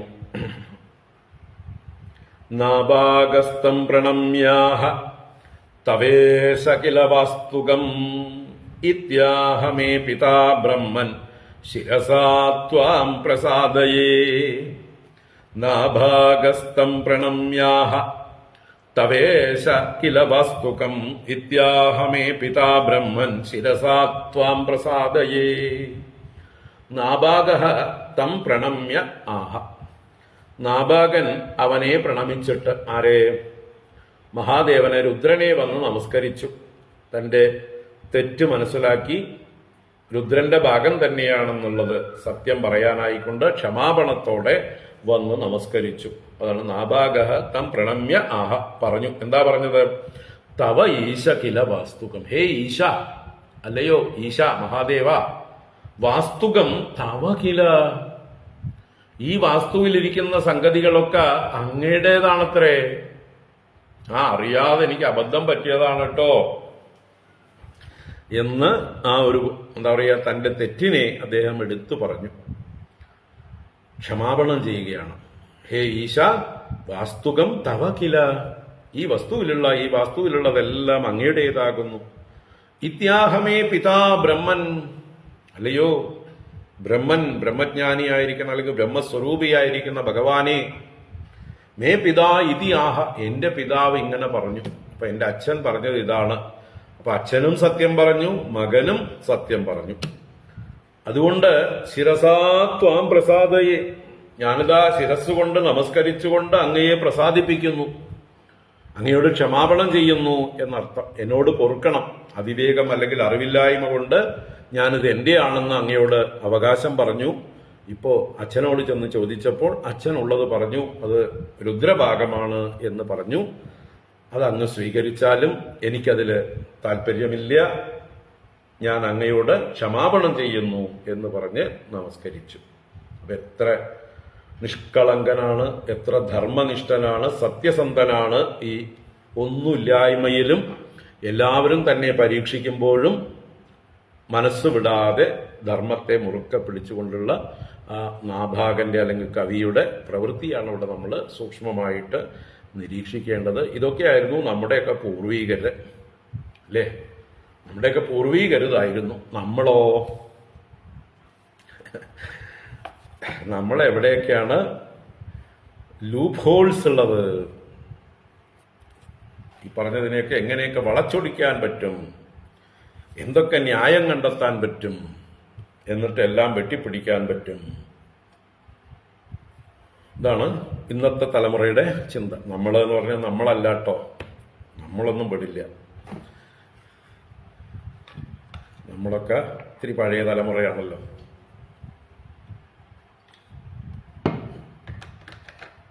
പക്ഷെ നമ്മുടെ ഈ മുമ്പിലുള്ള തലമുറകൾ അതിലും നിഷ്കളങ്കരും സത്യസന്ധരും ആയിരുന്നു. അവര് അന്യന്റെ ഒരു മുട്ടുസൂചി പോലും വഴിയിൽ കിടന്നാൽ പോലും അവകാശികളില്ലെങ്കിൽ പോലും എടുക്കുന്ന സ്വഭാവം ഉണ്ടായിരുന്നില്ല. നമ്മളെ അത് തന്നെയാണ് അവർ പറഞ്ഞ് പഠിപ്പിച്ചുകൊണ്ടിരുന്നത്. വഴിയിൽ എന്ത് കണ്ടാലും എടുത്തോണ്ട് വരരുത്, ഒരു സാധനം അന്യന്റെ മോഹിക്കരുത്, അങ്ങനെ പറഞ്ഞു തരാൻ ആളുകൾ ഉണ്ടായിരുന്നു നമുക്ക്, അല്ലേ? നമ്മൾ ഭാഗ്യവാന്മാർ ഒരു തലമുറ വരെ. പിന്നെ നമ്മൾ നമ്മുടെ കുട്ടികൾക്ക് പറഞ്ഞു കൊടുത്തുവോ? അവിടെയാണ് വീഴ്ച പറ്റിയിട്ടുണ്ടാവുക. നമ്മൾ നമ്മുടെ കുട്ടികൾക്ക് പറഞ്ഞു കൊടുത്തതിലാണ് വീഴ്ച പറ്റിയിട്ടുണ്ടാവുക. ഇവിടെ ഒരു നഭകൻ എന്ന പിതാവ് മകനോട് പറയണു, മോനെ, അത് നിനക്ക് അർഹതയില്ല കേട്ടോ. അദ്ദേഹം തന്നെയാണ് നേരത്തെ പറഞ്ഞത്, നിനക്ക് അവർ തന്നിട്ട് പോകും എന്ന് പറഞ്ഞ തന്റെ വാക്കിനെ തന്നെ അദ്ദേഹം തിരുത്തുന്നു. എനിക്ക് അബദ്ധം പറ്റിയതാണ്, ഒരു യാഗവേദിയിൽ എന്ത് കൊണ്ടുവന്നാലും അത് രുദ്രഭാഗമാകുന്നു. ആ സത്യം അദ്ദേഹം ഓർമ്മിച്ചുകൊണ്ട് തന്റെ തെറ്റ് തിരുത്തി മകനോടും സത്യസന്ധനായി പെരുമാറാൻ പറഞ്ഞു, ധർമ്മനിഷ്ഠനായി പെരുമാറാൻ പറഞ്ഞു. മകനും അതേപോലെ. ഇന്നത്തെ എന്താ പറയുക, MBA അല്ലെങ്കിൽ ബിസിനസ് മാനേജ്മെന്റ് അല്ലെങ്കിൽ വേറെന്തൊക്കെയാണ് മോട്ടിവേഷൻ സ്പീക്കേഴ്സ്. ഇപ്പം അടുത്ത കാലത്തൊരു മോട്ടിവേഷൻ സ്പീക്കറെ കുറിച്ചൊരു വിവാദം നടക്കണ്ടായിരുന്നു കോഴിക്കോടോ മറ്റേ. ലക്ഷങ്ങൾ വാങ്ങിച്ച് മോട്ടിവേഷൻ സ്പീക്കർ വിഡ്ഢിത്തരങ്ങളും തെറിയും വിളിച്ചിട്ട് അയാളെ എല്ലാവരും കൂടി ഓടിച്ചു വിട്ടു, ബിസിനസ്സുകാരൊക്കെ കൂടി. കാരണം ഒരു തരത്തിലുള്ള എന്താ പറയുക നീതിയുമില്ലാത്ത രീതിയിലാണ് അദ്ദേഹം ആളുകളോട്, കച്ചവടക്കാരോട് പറഞ്ഞു കൊടുക്കുന്നത്. ഇത് പറഞ്ഞു കൊടുക്കാൻ ഒരു മോട്ടിവേഷൻ സ്പീക്കറുടെ ആവശ്യമുണ്ടോ? ഇത് ജന്മനാ എല്ലാവർക്കും ഈ ക്രിക്കറ്റ്നെസ് ഉള്ളതാണ്. ഒരാളിൽ നിന്ന് അല്ലെങ്കിൽ ഒരു കച്ചവടക്കാരൻ ഒരാൾക്ക് ഒരു സാധനം വിറ്റ് കഴിഞ്ഞാൽ അയാളുടെ പണം നമ്മുടെ പെട്ടിയിൽ വീണ് കഴിഞ്ഞാൽ പിന്നെ അയാള് നമ്മളെ വിളിച്ചാൽ ആ ഫോൺ എടുക്കരുത്, അറ്റൻഡ് ചെയ്യരുത്. ഇതാണ് പഠിപ്പിച്ചു കൊടുക്കുന്നത് ഇന്നത്തെ മോട്ടിവേഷൻ. ഒരു തരത്തിലും അതിലെന്തെങ്കിലും കംപ്ലൈന്റ് ഉണ്ടെങ്കിൽ അത് ഓൺ ചെയ്യരുത്. ഒരു തരത്തിലും അത് റീപ്ലേസ് ചെയ്യേണ്ടി വന്നാൽ റീപ്ലേസ് ചെയ്യരുത്. അവരുമായിട്ട് പിന്നെ ഒരു ബന്ധവും വേണ്ട. ഇതൊക്കെയാണ് മോട്ടിവേഷൻ. എന്നാലേ എളുപ്പത്തിൽ പണം ഉണ്ടാക്കാൻ പറ്റുള്ളൂ. അതല്ലെങ്കിൽ എന്താ പറയുക വളരെ പതുക്കെ നിങ്ങൾക്ക് വളരാൻ പറ്റുള്ളൂ. അപ്പൊ എളുപ്പത്തിൽ വളരണമെങ്കിൽ എല്ലാ ചതികളും വഞ്ചനകളും അസത്യങ്ങളും കൈമുതലായിട്ട് ഉണ്ടാവണം. മറ്റുള്ളവരെ വഞ്ചിക്കാൻ നല്ല തൻ്റെ ഇടം ഉണ്ടാവണം, തൊലിക്കട്ടി ഉണ്ടാവണം. എന്ത് കൊള്ളരുതായ്മയും പറയാൻ മടി ഉണ്ടാവരുത്. ഇന്നത്തെ പല ഓൺലൈൻ ബിസിനസ്സുകളും ഈ രീതിയിലാണ് നടക്കുന്നത്. ചിത്രം കാണിച്ചിരിക്കുന്ന ഒരു വസ്തുവായിരിക്കും, അതിന്റെ വിലയൊക്കെ കൂട്ടി പറഞ്ഞിട്ട് പിന്നെ 50% ഡിസ്കൗണ്ട് എന്നൊക്കെ പറഞ്ഞിട്ടുണ്ടാവും. ആ കാശൊക്കെ കൊടുത്ത് സാധനം വരുത്തിച്ച് അത് നോക്കുമ്പോൾ ഉണ്ടാവും ഈ കാണിച്ച ചിത്രവുമായിട്ട് ഒരു ബന്ധവും ഇല്ലാത്ത ഒരു തല്ലിപ്പൊളി സാധനം. ചിലപ്പോൾ സെക്കൻഡ് ഹാൻഡ് സാധനമായിരിക്കും. ആരെങ്കിലും യൂസ് ചെയ്തതിനെ ഡിസ്മാൻഡിൽ ചെയ്ത് അയച്ചു തന്നിരിക്കുകയാണ്. ഇത് നമ്മൾ തന്നെ ഇനി അസംബിൾ ചെയ്യേണ്ട ഗതികേട് കൂടി ഉണ്ടാവും പലതും. ഇതൊക്കെയാണ് ഇന്നത്തെ ബിസിനസ്സുകൾ. അപ്പോ എവിടുന്ന് എവിടേക്കുള്ള ഒരു ധർമ്മച്യുതി. സകാലേനേഹ മഹതാ യോഗോ നഷ്ടഃ പരന്തപ എന്ന് ഗീതയിൽ ഭഗവാൻ പറയുന്നില്ലേ? ഇമം രാജർഷയോ വിദുഹു, അല്ലേ? മുമ്പ് ഞാൻ വിവസ്വാൻ ഉപദേശിച്ച ധർമ്മം. അപ്പൊ ഗീതയുടെ വ്യാഖ്യാനമല്ലേ ഇവിടെ? ഇമം വിവസ്വതേ യോഗം പ്രോക്തവാനഹമവ്യയം വിവസ്വാൻ മനവേ പ്രാഹ മനുരിക്ഷ്വാഗവേ ബ്രവീത് ഏവം പരമ്പരാ പ്രാപ്തം ഇമം രാജർഷയോ വിദുഹു സകാലേനേഹ മഹതാ യോഗോ നഷ്ട പരന്തപ. ഈ വരികളുടെ ഒരു ഡെമോൺസ്ട്രേഷനാണ് ഈ കഥ. ഭഗവത്ഗീതയുടെ വ്യാഖ്യാനമാണ് ഭാഗവതം. ഭഗവാൻ പറഞ്ഞില്ലേ, സൃഷ്ടിയുടെ ആരംഭത്തിൽ ഞാൻ വിവസ്വാൻ അഥവാ സൂര്യദേവന് ഈ ധർമ്മം ഉപദേശിച്ചു. വിവസ്വാൻ തന്റെ പുത്രനായ വൈവസ്വതമനുവിന് ഉപദേശിച്ചു. അദ്ദേഹം തന്റെ മൂത്തപുത്രനായ ഇക്ഷ്വാകുവിന് ഉപദേശിച്ചു. ഇങ്ങനെ രാജർഷികൾ പരമ്പരയാ അവർ ധർമ്മം അനുഷ്ഠിച്ചു പോന്നിരുന്നു. പക്ഷേ ആ ധർമ്മം കാലേന മഹതാകാലേന നഷ്ട, മഹത്തായ കാലം കൊണ്ട് അത് നശിച്ചുപോയി. അത് തന്നെ ഞാൻ നിന്നോട് ഇതാ വീണ്ടും ആവർത്തിക്കുകയാണ്. സയേവാഹം മയാ തേദ്യ യോഗഃ പ്രോക്തഃ സനാതനഃ. നീ എനിക്ക് പ്രിയപ്പെട്ടവനാണ്, എന്റെ കൂട്ടുകാരനാണ്, എന്റെ ശിഷ്യനാണ് എന്നൊക്കെ കരുതിയിട്ടാണ് അതേ യോഗം ഇപ്പോൾ ഞാൻ നിനക്ക് വീണ്ടും പറഞ്ഞു തരുന്നത് എന്ന്. ദ്വാപരയുഗത്തിൽ 27 ചതുരയുഗങ്ങൾ കഴിഞ്ഞ ശേഷം. എന്തായാലും ഓർക്കുക, ഈ കഥകളൊക്കെ വെറുതെ പറഞ്ഞു വെച്ചിരിക്കുന്നതല്ല, നമ്മൾക്ക് പ്രചോദനം നൽകാൻ വേണ്ടി, നമ്മൾക്ക് നമ്മുടെ മനസ്സിൽ ഈ വാല്യൂസ് ഉറയ്ക്കാൻ വേണ്ടി. ഈ സത്യസന്ധതയും ഈ ധർമ്മവും ഒക്കെ കഥകളിലെങ്കിലും കേട്ടിട്ട്, നേരിട്ട് കാണാൻ സാമ്പിൾസ് ഒന്നും ഇല്ല, അല്ലേ? Examples speak louder than words എന്ന് പറയും. ഇവിടെ നമുക്ക് എക്സാമ്പിൾസ് കാണിക്കാൻ ഇന്ന് അപൂർവമായി തീർന്നിരിക്കുന്നു, വളരെ വിരളമായി തീർന്നിരിക്കുന്നു. സജ്ജനങ്ങൾ, ധർമ്മമനുഷ്ഠിക്കുന്നവര് എവിടെയെങ്കിലും ഉണ്ടെങ്കിൽ തന്നെ അവരെ ചവിട്ടിത്താഴ്ത്തി അവരെ സമൂഹം പിന്നിലേക്ക് തള്ളിവിട്ട് ആരും അറിയാതെ കിടക്കുകയാണ്. സജ്ജനങ്ങളെ, ധർമ്മനിഷ്ഠന്മാരെ, സത്യസന്ധന്മാരെ സമൂഹത്തിൽ ഉയർത്തിപ്പിടിക്കാൻ പോലും ആളുകളില്ല. ഇന്നത്തെ സമൂഹത്തിന് അവര് കൊള്ളരുതാത്തവരാണ്, വിഡ്ഢികളാണ്. അവരെയൊന്നും നമ്മുടെ കുട്ടികൾ കണ്ടു പഠിച്ചുകൂടാം. സ്മാർട്ടാകണം. എന്താണ് സ്മാർട്ട്നെസ്? എങ്ങനെയൊക്കെ മറ്റുള്ളവരെ വഞ്ചിക്കാം. കൂടുതൽ വഞ്ചിക്കാൻ കഴിവുള്ളവനാണ് ഏറ്റവും സ്മാർട്ട്.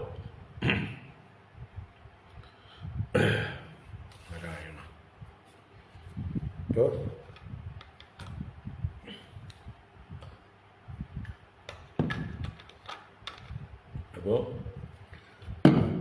ഇങ്ങനെ പറഞ്ഞു. ഉടനെ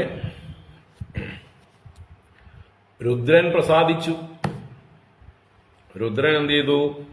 ഈ കവിയെയും അയാളുടെ അച്ഛനെയും അഭിനന്ദിച്ച് പ്രശംസിച്ച്, നിങ്ങൾ സത്യം പറഞ്ഞതുകൊണ്ട് ഇത് നിനക്കിരിക്കട്ടെ എന്ന് രുദ്രൻ ഇദ്ദേഹത്തിന് തന്നെ അനുഗ്രഹിച്ച് പ്രസാദമായി കൊടുത്തു. യത്തേ പിതാവതദ്ധർമ്മം ത്വം തു സത്യം പ്രഭാഷസേ ദദാമി തേ മന്ത്രദൃശേ ജ്ഞാനം ബ്രഹ്മ സനാതനം.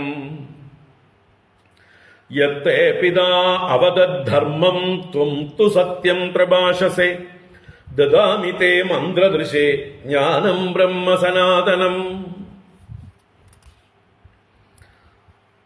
രുദ്രന്റെ വാക്കുകളാണ്. യത് എന്തെന്നാൽ തേ പിതാ അവദത് ധർമ്മം. തേ പിതാ നിന്റെ അച്ഛൻ ആ നഭകൻ ധർമ്മം അവദത് ധർമ്മത്തെ പറഞ്ഞു. ത്വം തു നീയുമാകട്ടെ സത്യം പ്രഭാഷസേ നീ സത്യമാണ് ഭാഷണം ചെയ്തതും. അപ്പൊ നിന്റെ അച്ഛൻ ധർമ്മം ചരിച്ചു, നീ സത്യം പറഞ്ഞു. സത്യം വദ ധർമ്മം ചര മാതൃദേവോ ഭവ പിതൃദേവോ ഭവ. ഇതൊക്കെ നിങ്ങള് വേണ്ടതുപോലെ ആചരിക്കുന്നു. അതുകൊണ്ട് ദദാമി തേ മന്ത്രദൃശേ ജ്ഞാനം ബ്രഹ്മ സനാതനം. അതുകൊണ്ട് മന്ത്രദൃശേ തേ മന്ത്രദ്രഷ്ടാവായ നിനക്ക്, മന്ത്രജ്ഞനായ നിനക്ക് എന്നാൽ അങ്കിരസ് ആ ബ്രാഹ്മണർക്ക് പോലും അറിയാതിരുന്ന വേദമന്ത്രങ്ങൾ, വിശ്വദേവ മന്ത്രങ്ങൾ ഉപദേശിച്ചു കൊടുത്ത മന്ത്രദ്രഷ്ടാവാണ്. അങ്ങനെയുള്ള നിനക്ക് തേ അഹം ദദാമി ഞാൻ നിനക്ക് നൽകുന്നു. എന്ത്? സനാതനം ജ്ഞാനം, സനാതനം ബ്രഹ്മജ്ഞാനം. ആ നാശരഹിതമായിട്ടുള്ള ബ്രഹ്മജ്ഞാനത്തെ ഞാൻ നിനക്ക് നൽകുന്നു. നീ ബ്രഹ്മജ്ഞനായി, മുക്തനായി, ജീവൻ മുക്തനായി കഴിഞ്ഞാലും ഏറ്റവും വലിയ ജ്ഞാനം നിനക്ക് നൽകുന്നു. ഈ സത്യസന്ധത, നിഷ്കളങ്കത, അത് തന്നെയാണ് അധികാരം. എന്തിന്? ഈ ജ്ഞാനം നേടാനുള്ള പാത്രത. ഇത്രയും സത്യസന്ധതയുള്ള ഒരാൾക്ക് ഈ പറഞ്ഞ അധ്യാത്മതത്വം, ബ്രഹ്മതത്വം എളുപ്പത്തിൽ പ്രകാശിക്കും. കാപട്യങ്ങൾ നിറഞ്ഞിരിക്കുന്ന, കാലുഷ്യങ്ങൾ നിറഞ്ഞിരിക്കുന്ന, പാപവാസനകൾ നിറഞ്ഞിരിക്കുന്ന ആളുകൾക്ക് എത്ര പ്രാവശ്യം ഏതൊക്കെ മഹാഗുരുക്കന്മാർ ഉപദേശിച്ചാലും ഒരു കാര്യമില്ല. ഗുരുക്കന്മാരുടെ കുഴപ്പമല്ല, ശാസ്ത്രത്തിന്റെ കുഴപ്പമല്ല, പാത്രതയില്ലായ്മ. പാത്രം വൃത്തികെട്ട പാത്രമാണ്, അഴുക്ക് പിടിച്ച പാത്രം. അതിലെന്ത് സാധനം തന്നിട്ട് എന്ത് കാര്യം, പ്രയോജനം? അപ്പൊ ആദ്യം വേണ്ടത് പാത്രതയാണ്, ചിത്തശുദ്ധിയാണ്. ആ ചിത്തശുദ്ധിയുള്ളവർക്ക് ഏതുപദേശവും വളരെ എളുപ്പത്തില് അനുഭവമാകും. അതുകൊണ്ട് നിനക്ക് ഞാൻ ബ്രഹ്മ ഉപദേശം നൽകുന്നു, സനാതനമായ ജ്ഞാന ഉപദേശം നൽകുന്നു എന്നും പറഞ്ഞു. മാത്രമല്ല ജ്ഞാനവും കൊടുത്തു. ഗൃഹാണ ദ്രവിണം ദത്തം മത്സത്രേ പരിശേഷിതം ഇത്യുക്ത്വാ അന്തർഹിതോ രുദ്രോ ഭഗവാൻ സത്യവത്സലഃ. ഗൃഹാണ ദ്രവിണം ദത്തം മത്സത്രേ പരിശേഷിതം ഇത്യുക്ത്വാ അന്തർഹിതോ രുദ്രോ ഭഗവാൻ സത്യവത്സലഃ. ഭഗവാൻ രുദ്ര സത്യവത്സല. ഭഗവാൻ രുദ്രൻ സത്യത്തിൽ വാത്സല്യമുള്ളവനാണ്, പ്രിയമുള്ളവനാണ്. ആരാണോ സത്യം പറയുന്നത് അവരിൽ എളുപ്പം പ്രസാദിക്കുന്നവനാണ് ഭഗവാൻ രുദ്രൻ. നുണയന്മാരിൽ ഒട്ടും പ്രസാദിക്കില്ല. അപ്പൊ സത്യവത്സലനായിട്ടുള്ള ഭഗവാൻ രുദ്രൻ എന്ത് ചെയ്തു? ഗൃഹാണ ദ്രവിണം ദത്തം മത്സത്രേ പരിശേഷിതം. മത്സത്രേ പരിശേഷിതം, എന്റെ സത്രത്തിൽ ശേഷിച്ചതായിട്ടുള്ള എനിക്ക് അവകാശപ്പെട്ട ധനം ഇപ്പൊ ഞാനിതാ നിനക്കായി കൊണ്ട് ദാനം ചെയ്യുന്നു. മയാ ദത്തം ദ്രവിണം ഗൃഹാണ. അവകാശിയായ ഞാൻ തന്നെയാണ് നിനക്ക് വിട്ടുതരുന്നത്, നിനക്ക് ദാനം ചെയ്യുന്നതായിട്ട് കരുതിക്കോളൂ, നീ സ്വീകരിച്ചോളൂ. ഇനി നിനക്ക് സംശയം വേണ്ട, അർഹതയുണ്ട്. നിന്റെ യോഗ്യതയ്ക്കനുസരിച്ചാണ് അത് നിനക്ക് ഞാൻ തിരിച്ചു തരുന്നത്. എന്റെ ദാനമായിട്ടത് നീ സ്വീകരിച്ചാലും. ദത്തം ദ്രവിണം ഗൃഹാണ ഇത്യുക്ത്വ അന്തർഹിത രുദ്ര. ഇങ്ങനെ പറഞ്ഞുകൊണ്ട് ആ രുദ്രൻ മഹാദേവൻ അന്തർദാനം ചെയ്തു. പരീക്ഷയില് 100-ൽ 100 മാർക്കോടുകൂടെ നമ്മുടെ കവി എന്ന നാഭാഗൻ വിജയിച്ചു. ഭഗവാന്റെ അനുഗ്രഹത്തിന് പരിപൂർണ പാത്രമായി തീർന്നു. അദ്ദേഹത്തിന് ബ്രഹ്മജ്ഞാനവും ലഭിച്ചു, ഒപ്പം ആവശ്യത്തിനുള്ള ജീവനത്തിനുള്ളതായിട്ടുള്ള ധനവും ലഭിച്ചു. സംസ്മരേത് പ്രാതഃ സായം ച സുസമാഹിതഃ കവിർഭവതി മന്ത്രജ്ഞോ ഗതിം ചൈവ തദാത്മനഃ. ഈ ഒരു നാഭാഗന്റെ ചരിത്രത്തിന്റെ ഫലശ്രുതി നോക്കൂ. ഇത്രയും ചെറിയൊരു ചരിത്രം പറഞ്ഞിട്ട് അതിനൊരു ഫലശ്രുതിയും കൂടി പറയണമെങ്കിൽ, ഭഗവാന്റെ അവതാര കഥയൊന്നുമല്ല, ഒരു രാജാവിന്റെ കഥ, അല്ലെങ്കിൽ രാജാവ് പോലും ആയിട്ടില്ലായിരുന്നു, ഒരു പാവത്താന്റെ കഥ, ഒരു നിഷ്കളങ്കന്റെ കഥ. എന്നിട്ട് ഫലശ്രുതി പറയുന്നു. യേതത് സംസ്മരേത് പ്രാതഃ സായം ച സുസമാഹിതഃ കവിർഭവതി മന്ത്രജ്ഞോ ഗതിം ചൈവ തദാത്മനഃ. യഃ സുസമാഹിതഃ ഏതത് പ്രാതം സായം ച പ്രാതഃ സായം ച സംസ്മരേത്. ഏതൊരുവനാണോ നല്ല സമാഹിതനായിട്ട് എന്ന് വെച്ചാൽ വിനയത്തോടുകൂടെ, ശ്രദ്ധായുക്തനായിട്ട്, വിശ്വാസത്തോടെ എന്നൊക്കെ അർത്ഥം. ഈ കഥയെ, ഈ ചരിതത്തെ വെറും 12 ശ്ലോകങ്ങൾ. പ്രാതഃ സായം ച സംസ്മരേത്, രാവിലെയും സന്ധ്യാവേളയിലും, 2 സന്ധ്യയ്ക്കും സ്മരിക്കുന്നത്. സഹ കവിഹി ഭവതി, അവൻ കവിയായി ഭവിക്കും. ഇവിടെ കവി എന്ന് പറഞ്ഞാൽ ജ്ഞാനി എന്നർത്ഥമാണ്. ദീർഘദൃഷ്ടി, സൂക്ഷ്മദൃഷ്ടി, ബ്രഹ്മജ്ഞാനി എന്നൊക്കെ അർത്ഥത്തിലുള്ള കവിയായി ഭവിക്കും. മന്ത്രജ്ഞഃ, മന്ത്രജ്ഞാനമുള്ളവനായി ഭവിക്കും. എല്ലാ തത്വവും അറിയുന്നവനായി ഭവിക്കും. തഥാ ആത്മനഃ ഗതിം പ്രാപ്നോതി, അതുപോലെ തന്നെ ആത്മാവിന്റെ ഗതിയെയും പ്രാപിക്കും. എന്താ പറയുക, സാക്ഷാത്കാരം എന്നൊക്കെ പറയുന്ന ആത്മബോധത്തെ പ്രാപിക്കും, ആത്മതത്വത്തെ പ്രാപിക്കും, ആത്മജ്ഞാനം നേടുന്നവനായി തീരും. അപ്പൊ അത്രയും സംസാര സങ്കടം തീർന്ന് അവൻ ജീവൻ മുക്തനായി ഈ ഭൂമിയിൽ ലോകത്തിന് അനുഗ്രഹമായി കഴിയും. അതാണ് യേതത് സംസ്മരേത് പ്രാതഃ സായം ച സുസമാഹിതഃ കവിർഭവതി മന്ത്രജ്ഞോ ഗതിം ചൈവ തദാത്മനഃ. ഇനി ഈ നാഭാഗന്റെ മകനായി അംബരീഷൻ ജനിച്ചതിനെക്കുറിച്ചും ആ അംബരീഷന്റെ മാഹാത്മ്യവും പറയാൻ തുടങ്ങുന്നു. നാഭാഗാദംബരീഷോ ഭൂത മഹാഭാഗവതഃ കൃതി നാസ്പൃശത് ബ്രഹ്മശാപോപി യം ന പ്രതിഹതഃ ക്വചിത്. നാഭാഗാദംബരീഷോ ഭൂത മഹാഭാഗവതഃ കൃതി നാസ്പൃശത് ബ്രഹ്മശാപോപി യം ന പ്രതിഹതഃ ക്വചിത്. നാഭാഗാത് മഹാഭാഗവതഃ കൃതി അംബരീഷഃ അഭൂത്.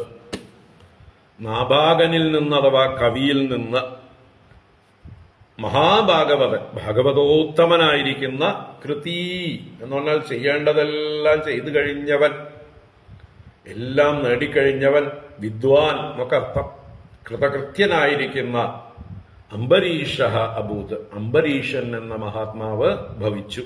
ഇപ്പൊ നാഭാഗന് അംബരീഷൻ ജനിക്കണമെങ്കിൽ വിവാഹം കഴിച്ചു. എന്താ പറയുക, അദ്ദേഹം രാജ്യഭാരങ്ങളൊക്കെ ഏറ്റിട്ടുണ്ടാവാം. അപ്പൊ ഗൃഹസ്ഥ ജീവിതം നയിച്ച് അദ്ദേഹത്തിന് പുത്രനായിട്ട് അംബരീഷൻ എന്ന മഹാത്മാവ് ഭവിച്ചു. ആ അംബരീഷന്റെ മാഹാത്മ്യം ഒരു വരിയിലങ്ങള് ചുരുക്കി പറഞ്ഞു ആര്? സുഖബ്രഹ്മർഷി. അതാണ് ക്വചിത് ന പ്രതിഹതം ബ്രഹ്മശാപ അപി യം ന അസ്പൃശത്. ക്വചിത് ന പ്രതിഹതം, പ്രതിഹത ഒരിടത്തും ഒരിക്കലും പ്രതിഹനിക്കപ്പെടാത്തത്, തടയപ്പെടാത്തത്.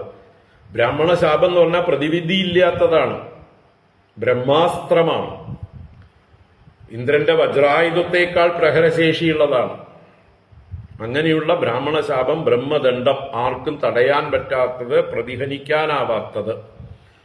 അങ്ങനെയുള്ള ന പ്രതിഹത ബ്രഹ്മശാപ അപി, ബ്രഹ്മശാപവും പോലും യം ന അസ്പൃശത്, യാതൊരുവനെയും സ്പർശിച്ചതേയില്ല. ഇപ്പൊ ബ്രഹ്മശാപം അഥവാ ബ്രാഹ്മണശാപം പോലും, മഹാത്മാക്കളുടെ ഋഷീശ്വരന്മാരുടെ ശാപം പോലും അദ്ദേഹത്തെ സ്പർശിച്ചില്ല. അത്ര ഉത്തമനായിട്ടുള്ള മഹാനായിരുന്നു അദ്ദേഹം, ഭാഗവതോത്തമനായിരുന്നു എന്ന് ചുരുക്കി പറഞ്ഞു. അത് കേട്ട ഉടനെ പരീക്ഷത്ത് രാജാവ് സുഖബ്രഹ്മർഷിയോട് ചോദ്യം ചെയ്യുന്നു. രാജോവാച ഭഗവൻ ശ്രോതുമിച്ഛാമി രാജർഷേഹേ തസ്യ ധീമതഃ ന പ്രാഭൂദ്യത്ര നിർമുക്തോ ബ്രഹ്മദണ്ഡോ ദുരത്യയഃ. രാജോവാച ഭഗവൻ ശ്രോതുമിച്ഛാമി രാജർഷേസ്തസ്യ ധീമതഃ ന പ്രാഭൂദ്യത്ര നിർമുക്തോ ബ്രഹ്മദണ്ഡോ ദുരത്യയഃ. രാജാ ഉവാച, പരീക്ഷത്ത് രാജാവ് സുഖബ്രഹ്മർഷിയോട് ചോദിക്കണം, ഹേ ഭഗവൻ, സർവജ്ഞ, എല്ലാം അറിയുന്ന സുഖബ്രഹ്മർഷേ, എനിക്ക് പറഞ്ഞു തരൂ, എനിക്കൊരു സംശയം. ശ്രോതും ഇച്ഛാമി, ശ്രവിക്കുവാൻ ആഗ്രഹമുണ്ട് എനിക്ക്. എന്ത്? രാജർഷേഹേ തസ്യ ധീമതഃ, ആ ബുദ്ധിമാനായ ധീമാനായ തസ്യ രാജർഷേഹേ, ആ രാജർഷിയുടെ നേർക്ക് എന്തുണ്ടായി? ദുരത്യയഃ ബ്രഹ്മദണ്ഡഃ യത്ര നിർമുക്തഃ ന പ്രാഭൂത്. ദുരത്യയം, ആർക്കും അതിക്രമിക്കാൻ പറ്റാത്തതായിട്ടുള്ള ബ്രഹ്മദണ്ഡ, ബ്രഹ്മദണ്ഡം ബ്രാഹ്മണ ശാപം, ബ്രാഹ്മണന്റെ ശിക്ഷ ശാപരൂപത്തിലാണ് ദണ്ഡം.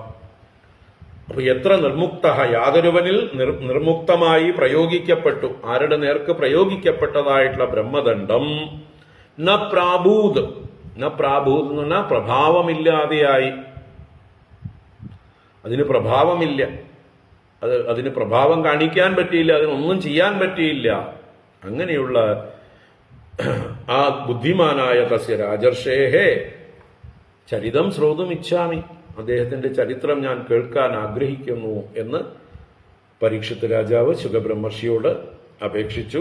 അതിന് മറുപടിയായിട്ട് ശ്രീ സുഖബ്രഹ്മർഷി അംബരീഷ ചരിതം പറയുന്നു. ഗംഭീരമായിട്ടുള്ള ചരിത്രമാണ്. നമുക്ക് നാളെ കാണാം. ഇന്ന് ഇവിടെ നിൽക്കട്ടെ. ഓം കായേന വാചാ മനസേന്ദ്രിയർവാ ബുദ്ധ്യാത്മനാ വാ പ്രകൃതേ സ്വഭാവാത് കരോമി യദ്യത് സകലം പരസ്മൈ നാരായണായേതി സമർപ്പയാമി. ഓം ശാന്തി ശാന്തി ശാന്തി. ഹരി ഓം ശ്രീ ഗുരുഭ്യോ നമഃ. ഹരി ഓം നാരായണ. അപ്പോൾ അംബരീഷ ചരിതം നാളെ. ഓം